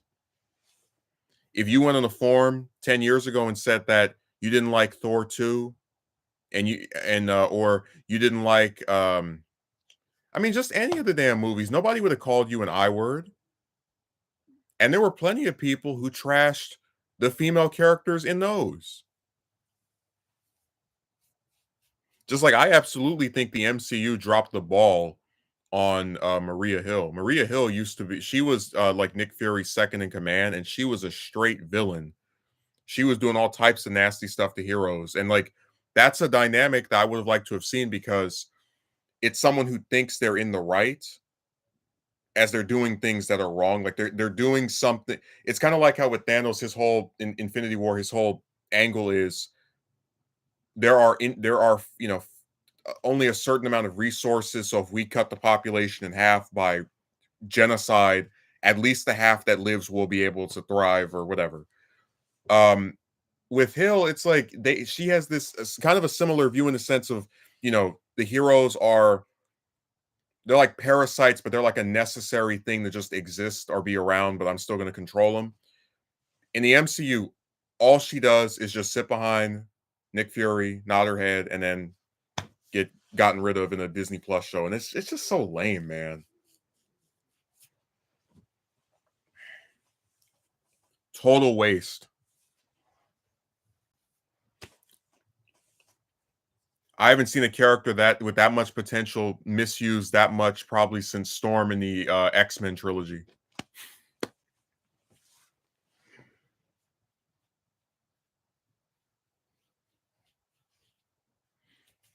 Dude, Ant-Man 3, they introduced one of my favorite, like I'm not even kidding, like I'm not joking. One of my favorite Marvel villains as a kid was MODOK because he was this big head on like a little chair, and he was very smart, he was dangerous, and like even though he looked goofy, he still was scary because a lot of times they would draw him with this like really like aged face, or they would purposely make him unattractive, or whatever. um but he stood out to me because he had this like really distinct design and was like also dangerous, right? Man, they put him in Ant-Man 3 and he is a complete joke. I was like, man, I never thought we would get this character in live action, and we finally did, and this is what you guys chose to do with him.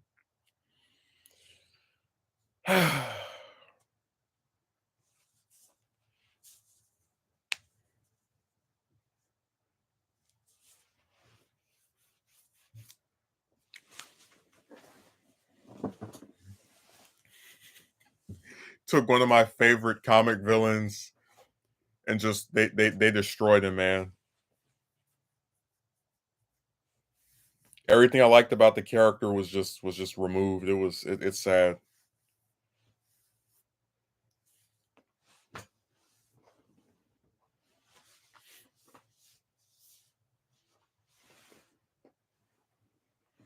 Oh dear Storm, my favorite character from the X-Men.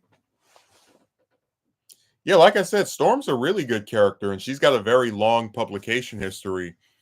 And for that reason, I'm very angry. Like when I was a kid and those films were coming out, I hadn't read the comics. Now that I have, I'm actually like even more upset with them than I was before.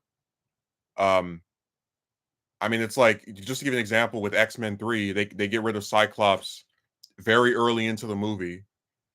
And in the comics, Storm was able to she was the second leader of the X-Men. She took over after Cyclops left. But because they want to push Wolverine so much, they don't give her that chance to shine in the film anyway. I guess X-Men 3 rather. So it's like that was a perfect example of them to explore her character, and they just hey, gotta keep churning the wheel for Hugh Jackman.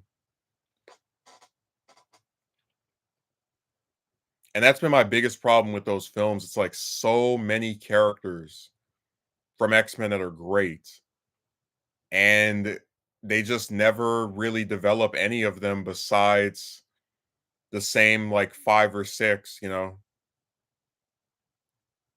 I mean, even a basic character like Cyclops, they screw up on.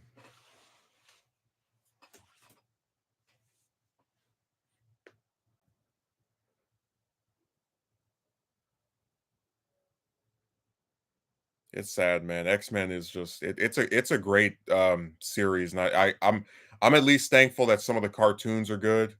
Uh but I've never really been that big a fan of the films. They for me they have the same problem as the Transformers movies, just too many characters.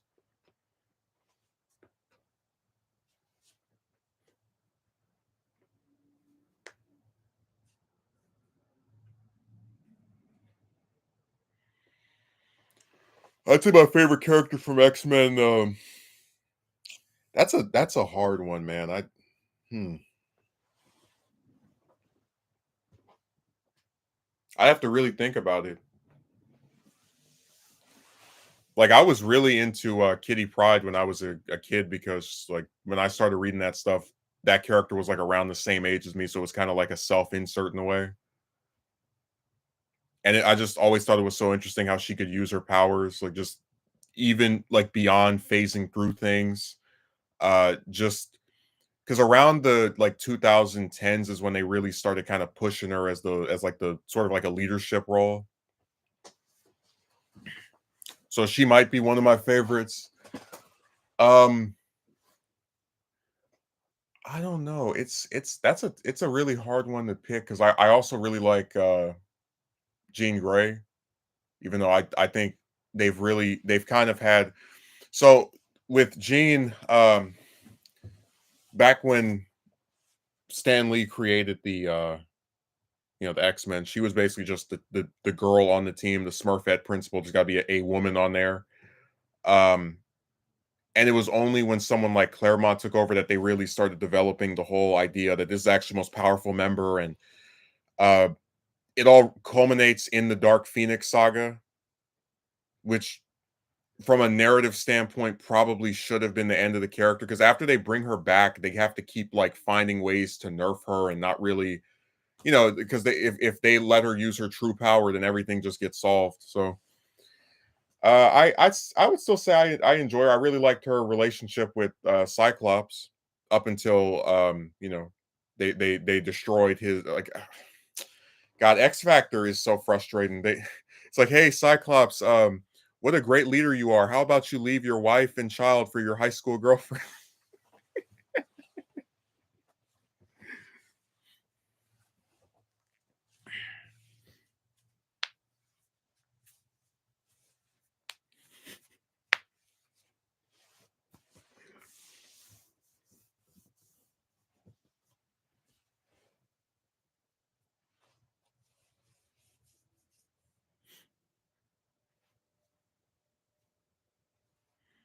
Storm is horribly underused in those films, man. It's sad.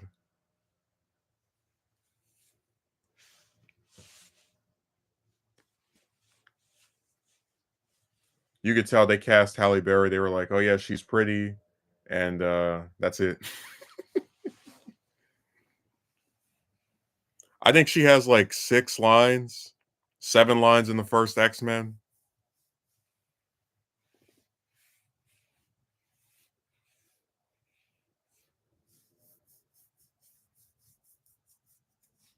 That's the thing. The casting in those is actually pretty good. It's just the story is not where it should be.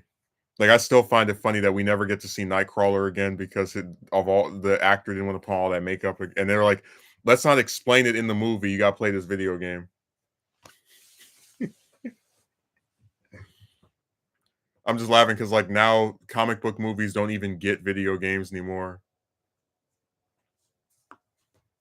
which is actually kind of crazy to think about because it's like we're getting more of them ever than like now more than ever, and they just I don't know. I find that hilarious. Would you say they suffer from the same problem the Dragon Ball series has? Well, Dragon Ball is a whole different beast because I mean, you're talking about a oh, that's an interesting observation. I noticed that too. Well, I was saying I'm with Dragon Ball, it's different in the sense that it's all done by well before Super and GT one writer. So you don't necessarily what's the way of putting it? You might disagree with the decisions that he makes, but you're not like, okay, this person is clearly a fanboy of this character, and that's why they're using them and ignoring everybody else. Um, but I think it's we're kind of deviating a little bit here because it really was Chris Claremont that kind of made the team more closer to what people think of now. Like got rid of the black and yellow. I mean, I think I mentioned before, X-Men's one of the few Marvel comics that got canceled because it was selling so badly. And then when they came back with Giant Size X-Men #1 that introduced Storm and it introduced Wolverine, but it brought him like into the team. Um and Banshee and Nightcrawler, like all these different members from all these different ethnic groups who came together with Cyclops to rescue the rest of the team, and that was what really birthed the version of X-Men that people are more familiar with, the one that all these different adaptations tend to take from.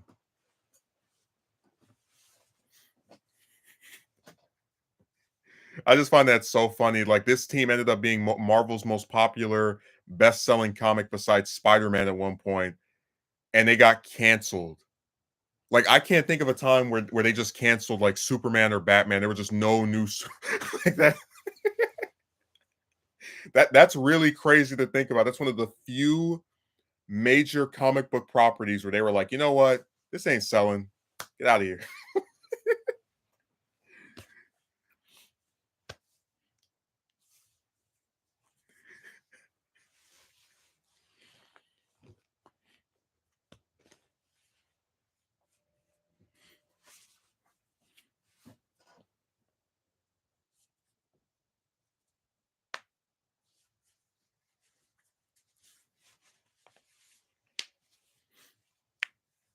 The only thing that the X-Men films get right, besides the casting, is, their treatment of Professor X, where, like, in the comics, they find ways to put Professor X out of commission, like, every couple of issues. It's really crazy because that's how powerful of a telepath he is, that he would just solve everything.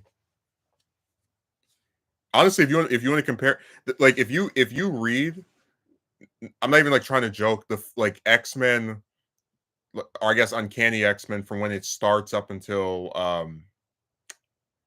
probably somewhere in the 90s, 2000s, you actually could compare Professor X's role in the story, or their stories rather, to Goku's role in Dragon Ball Z, where it's like, here's this really strong, powerful character, and we know he cares about his teammates, whatever. Only way we can get him out of the story is to incapacitate him. Oh, he's knocked out. Oh, we think he's deceased. Oh, you know, just they'll come up with something.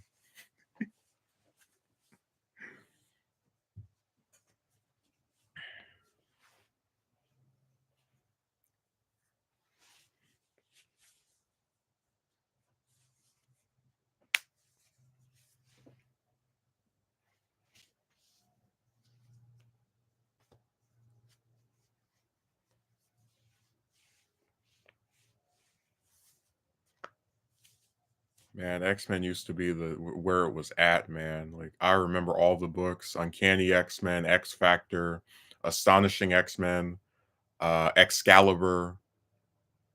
You know, then Wolverine had his own title. That was actually the funniest thing to me about how, like, they had all these characters, but it never felt as if anyone was getting neglected because there were just so many different spin-offs and titles.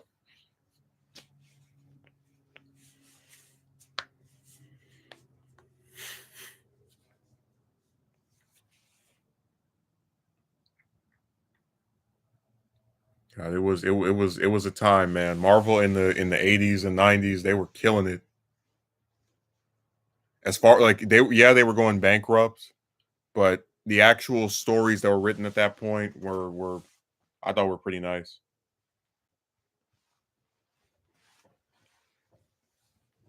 I don't know. They're such an interesting company because it's like they go through this beginners era of the 60s where they get all these iconic characters. But I'd say it's really during the 70s and 80s that they kind of like develop a formula and get more used to just, putting them together and crossing them over and whatnot. Because it's during the 70s that you get Wolverine, for example, who is pretty major character, him and Punisher. And then it's like they kind of peak in a way during the 90s. And it doesn't mean there's no good stories after that, but it's like from the 2000s onward, there's just been this decline that people don't really talk about that much because most people don't read comics. But I really think it's almost been like a just there. It's a lack of creativity. I'll put it that way.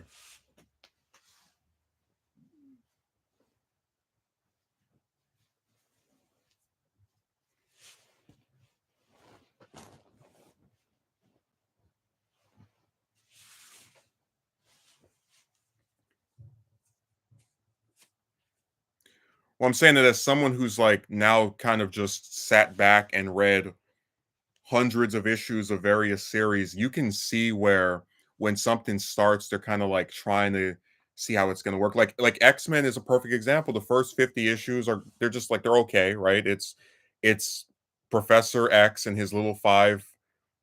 yellow and black wearing henchmen going up against these different villains, and they're okay. I wouldn't say it's anything like too particularly special. But then when you get to the Chris Claremont era in the 70s, it really picks up. They've got clones and a different power set, and characters actually get taken out. I mean, it just it felt like the 70s in particular were when they really started understanding what worked and what didn't. And that's one of the reasons why I was saying that, like, I probably would say I like X-Men more than Fantastic Four, but Fantastic Four, because it's written and it's like there's a lot of care from its two co-creators for about 100 issues straight. It just has more highs consistently than probably any other first 100 issues of any character I've read besides maybe Spider-Man, which also was another Stan Lee creation.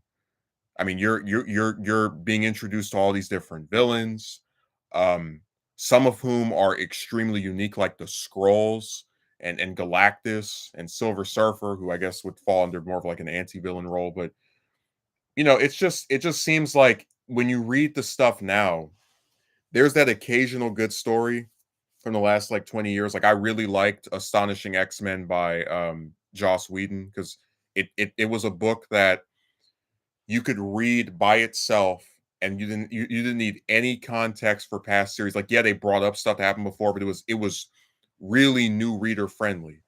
Um, but when I think about just the way the company is configured and just the way that stories are done now, a lot of it seems to kind of be trite. It's just going through the motions. I guess we have to tell a Daredevil story this month, so whatever.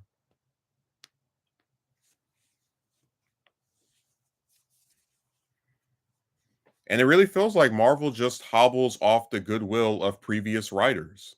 Like I haven't even read that much Batman, but a good example is how this one guy told me that if you actually read Batman from like the last 20 years, you'll be surprised by how rarely any of his classic villains show up, because all of these new writers are intent on making their own, I guess, mark on Batman.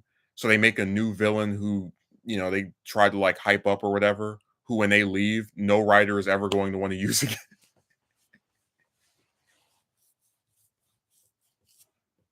That's my favorite thing about Batman, that all of his female villains either are gay or they want him like romantically. It's just like you either aren't attracted to any man or you're attracted to Batman. That's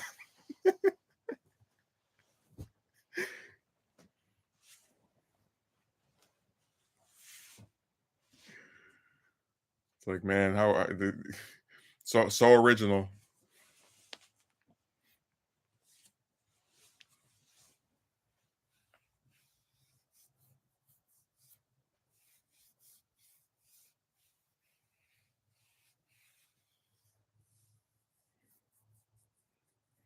No, they have been coasting off the goodwill from decades past.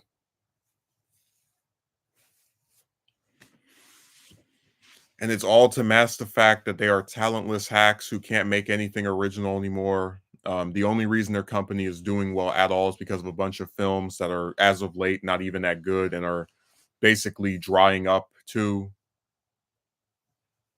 People talk about it's superhero fatigue, superhero fatigue. It's like, okay, if that's true, how did Guardians 3 make 800 million?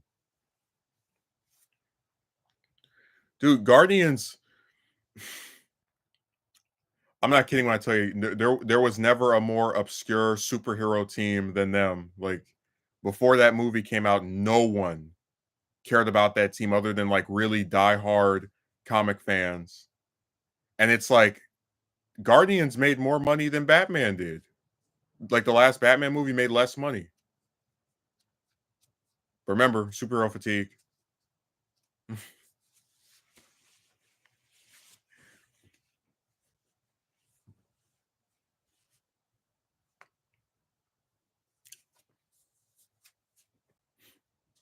That's why they'll never stop making excuses, man. It's always something else. Like, at least when comic writers write a crappy story, they can say, "Oh, nobody bought it because nobody buys comics anymore." But it's like people watch movies. Like, let's not forget last year we had, what was it, the highest grossing movie of all times sequel, Avatar 2, which made over $1 billion. It's like people are still going to the theaters. They're just more selective.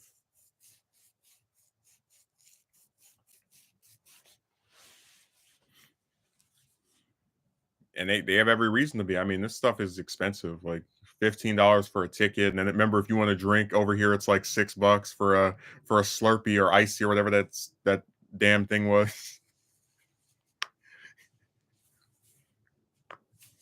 And hell, if you want to bring like if you want to bring somebody else to the theater with you, it's usually like 20 something or $30 for two people.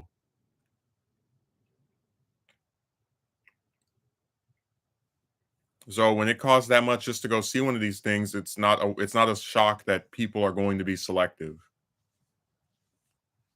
Like, I think I might only see maybe 3 movies next year.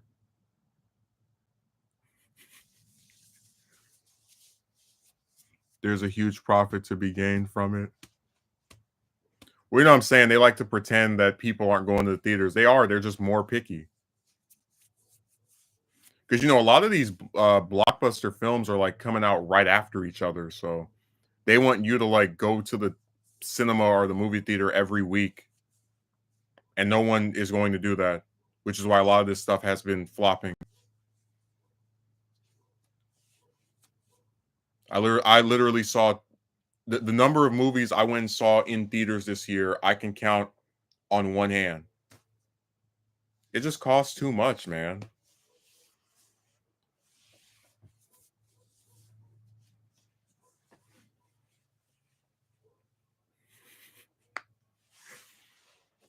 Dude, the Marvels, people are going to be talking about that movie in 10 years about like how it was the beginning of the end for the MCU. It's like I never thought I would see a Marvel film like a modern. I'm not even talking about some crap from the 2000s where it was just like, you know, like Elektra or Daredevil or whatever, just some movie that came out a long time ago where there wasn't some big studio behind it. This is the what 30 something film in a series that has been running for 15 years, and it's the first one to perform so badly that it's a bomb. Like every other movie before netted some profit until this one. Even the ones people said weren't good before this one netted some profit.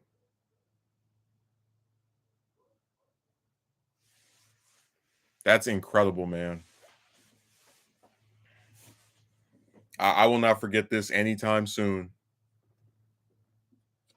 Like you have to admit, you must have made a.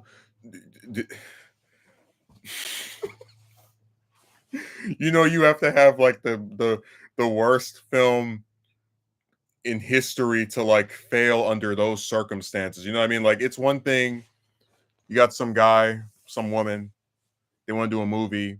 Maybe they're in over their head. They've never done it before. Okay, their thing didn't do well. Whatever. It's like no, this is the biggest studio and an installment in the most successful movie franchise of all time. And it flopped. I have no words.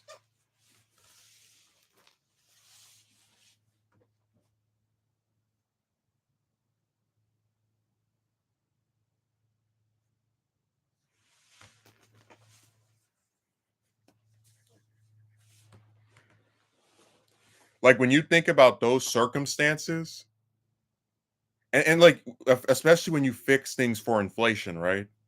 Because Hulk, for example, didn't do that great, but it didn't cost Marvel anywhere near the amount of money to make back in 2008, so it still turned a profit. Um, I mean, again, even TASM 2, 700 million.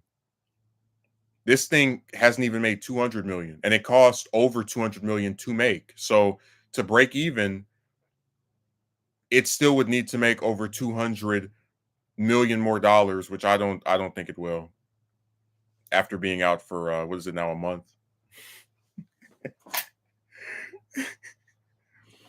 I'm telling you, man, Captain Marvel is one of the worst characters I have ever seen. Um, the MCU version is just this bland, boring, unlikable disaster of a protagonist. And I truly hope that we never see that character again. We will, because they're under some contract apparently. But I hope that from now on it's just cameos, it's supporting roles. Like, she's not good. In fact, actually, what I heard was that the actress who plays Miss Marvel stole the show, or I guess was the best one, even though she's never been in the movie before this one. So it's like this new person is so energetic, and like they're actually showing that they want to be there, and the other people are just like, yeah, I guess I'll act in this Marvel movie, whatever.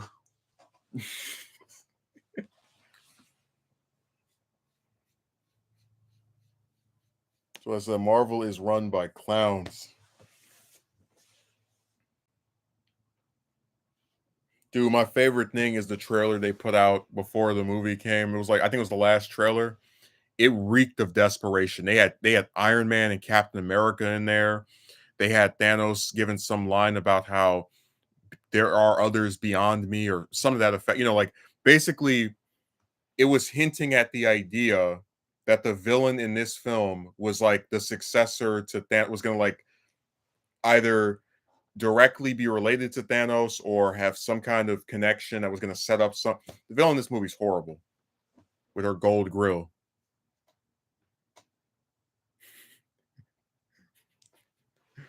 This one reviewer said she looks like she came out the mental ward.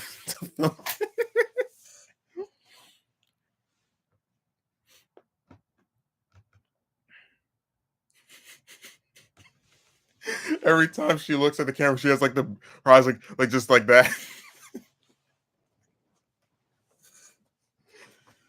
Oh my god, what a like I just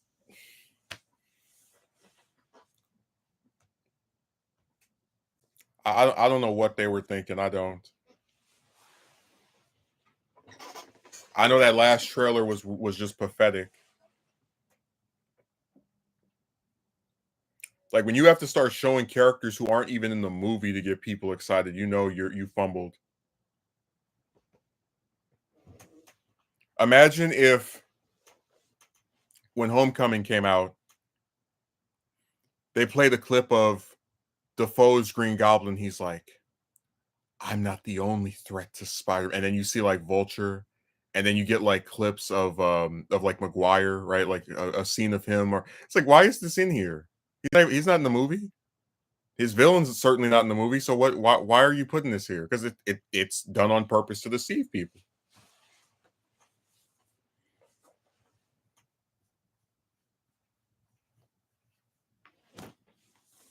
Say, man, marketing is some of the worst stuff I've ever seen. Like, they put out whole deleted scenes in trailers, and then you watch the movie and you're like, where did that scene go?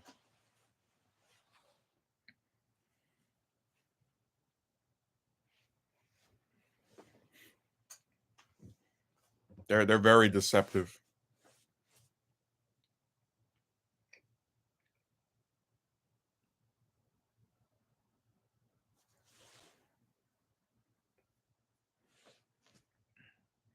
So I said Marvel is just they are losing. Their comics are not selling that good, which is same as it ever was, right? But their films are going down the same tube. I think if this keeps up, they're talking about they want to get to Secret Wars, because I try to explain to people it's not even just like, okay, the movies are not doing that good anymore, but then you also factor in they do all these stupid Disney Plus shows that are also not doing great.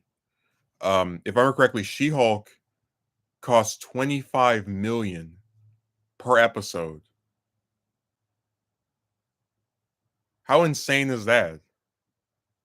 I've seen some shows where the budget was like 100,000 episode, 500,000 episode.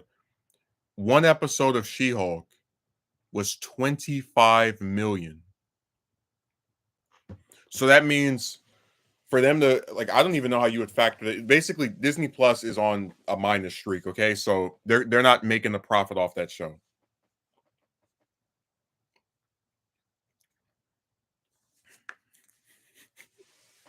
In every field, in every category, they are just.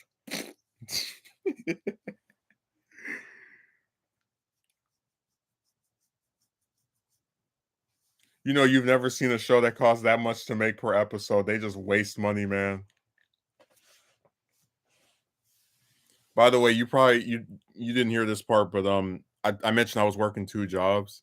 So the the second place that had hired me, I started working for the first one that hired me because the second one was only giving me like 4 or 8 hours a week. So like you go in 2 days a week for 4.5 hours, 4 hours, whatever. And I was like, this is nothing.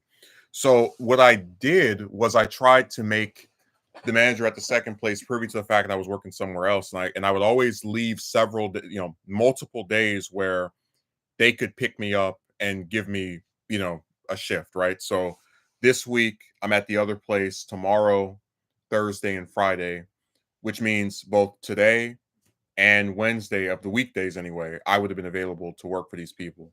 And I showed the schedule to the manager at the second place, and I said, okay, well, is there any day you can put me down for? Oh, yeah, Saturday at 11 a.m. Now, the reason I didn't want to do this is because I work the graveyard shift from 5 in the afternoon to 1 in the morning, and the place I go to is over an hour away from where I live. So even if I were to get off at exactly 1 a.m., which has not happened yet, every time it's been even longer than that, as I mentioned on Saturday, this means I would have to drive and get home at somewhere between 2 to 3, and then go to sleep, and then hope to wake up early enough to get you know over there for this other job at 11 in the morning. It's too much. And when I said this to him, because he's like, it says in your schedule you're available on Saturday. It's like, yeah, but I get off during the morning of Saturday, and you're trying to schedule me to work later on the same morning of me getting off. His response was, well, I don't think this job will be a good fit for you. I'm like, do you like not understand how insane what you're asking me to do is? Like that this is literally just a scheduling conflict, that there's 2 full days during the week that you could have me work for you. I'd have no issue with working anytime pretty much. Like you're befuddled, you're confused.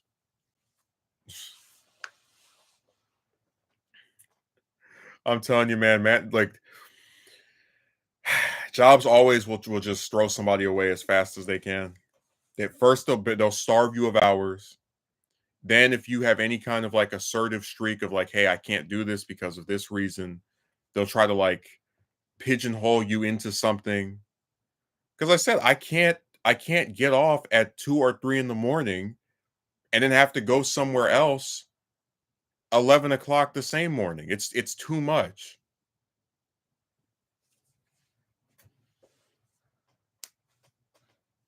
But they don't care.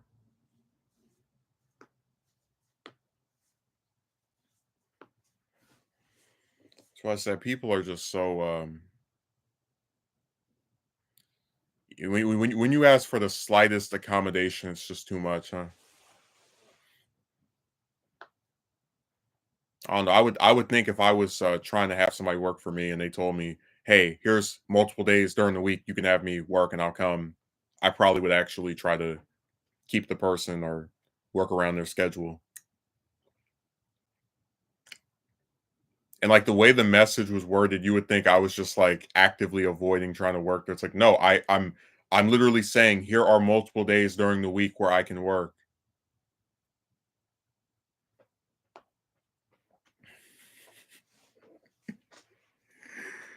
Talking about we'll contact the higher ups about the next steps. I'm like, dude, there are no next steps. If you can't accommodate my schedule, especially when I'm trying as hard as I can to accommodate you, then the hell with you.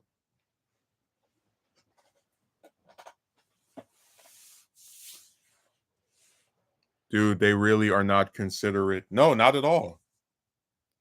Megumi, I want you to work at um Butt Muncher 45's auto shop from 5 to 1 in the morning on Friday, which means you're gonna get off at 1 in the morning on Saturday. And Butt Muncher 45's auto shop is over an hour away from your house, which means that when you drive back, you're gonna get back between 2 to 3 o'clock in the morning.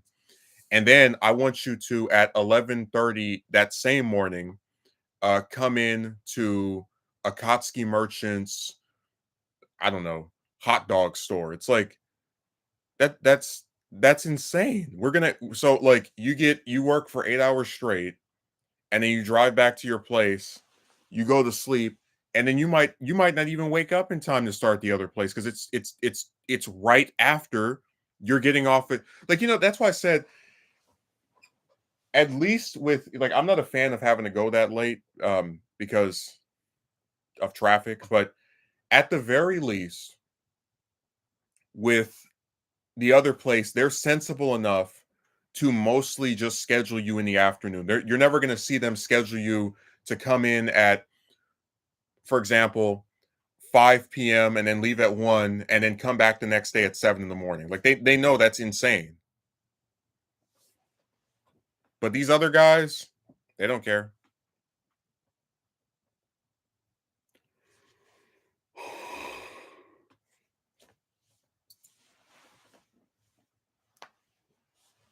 Mm. Dude, even if I was like speeding like a demon on the freeway, I still couldn't guarantee I'd have a full 8 hours to sleep because that place has kept me longer than 1 o'clock each time so far. I've been there that late. Well, they can stuff their position if you ask me. And what's sad is that I would have much rather have preferred them because they're closer to me. But remember, I took the other place because they weren't the second one, the one with this guy. They weren't giving me any hours. They give you like 8 hours a week, 4 hours a day. Like it's nothing. So I don't have a problem with basically saying to hell with them. Like if this were my only position, I'd probably be more like on edge. But if they want to act like that when you're trying to accommodate them, then toss them.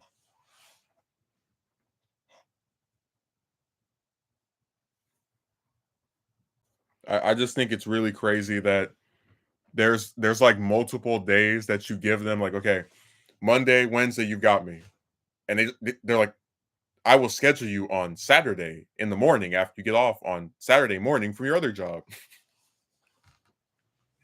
He's talking about the next steps. Like there are no next steps.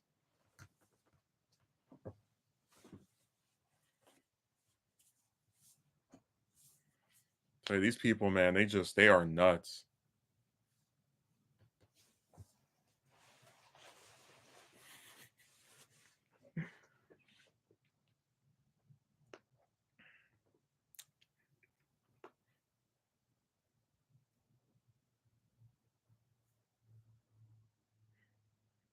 I'm telling you, it's like I don't get the logic of that at all. That's why I said I never felt like a lot of these businesses were really serious about having people working for them there because it's like if someone is available for multiple days a week and I really need people to come in or whatever, I would schedule them for those days. I would say, okay, you're available Monday and Wednesday. You can come in Monday at I don't know. If I'm working on the weekend for like let's say for example because I get off on Sunday it's from 2 to 10. So like for example, oh you're working on Sunday 2 to 10. Well, how about you come in Monday at we'll give you some time to rest 12 o'clock to 8 or something. You know what I mean? Like at least if they did that, they would be pretending at a minimum to care or to have some kind of regard, but they just don't. Mm.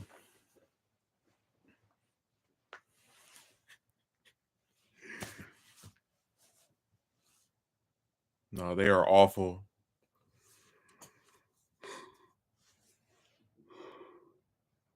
That's why I said all these jobs, man. They do the same thing every year. They treat the people that work for them like crap.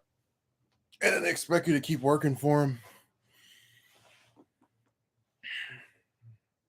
I'm so happy this is not me from 2 years ago where I was like really freaking out over that guy saying he was going to fire me on my first day, because now I don't even care anymore. I care in the sense of like I would rather not, but if they're gonna do stuff like that, then just to hell with them.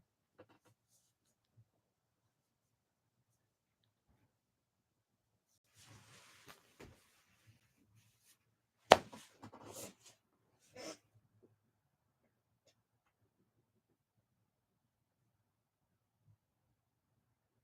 why I said it's just all so goofy.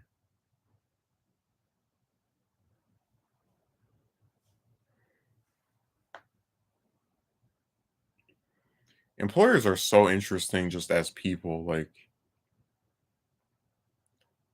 they want they want individuals who can work for them or who will work for them, but then they also don't want to be accommodating of those individuals. So they basically just kind of like,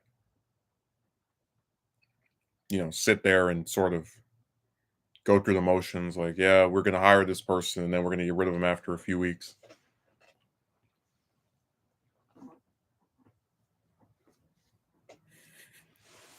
I just find it so funny. Like the way he wrote it, you would think I was just like this kid trying to duck out of work. And it's like, no, you're literally scheduling me at times that conflict with another job. Like all you have to do, whatever. I just thought it was like hilarious. I don't know if you're fit for this job. You guys don't do anything anyway, except flip and cut stuff. Ooh, so complex. Anyway, I'll probably get off of here because I gotta, it's another one of those days. I gotta run a bunch of errands. I will be back on Saturday. God, the next 2 Sundays I have to go to that job. And then even the day that you get off is like still not, you actually being able to rest. So that's terrific.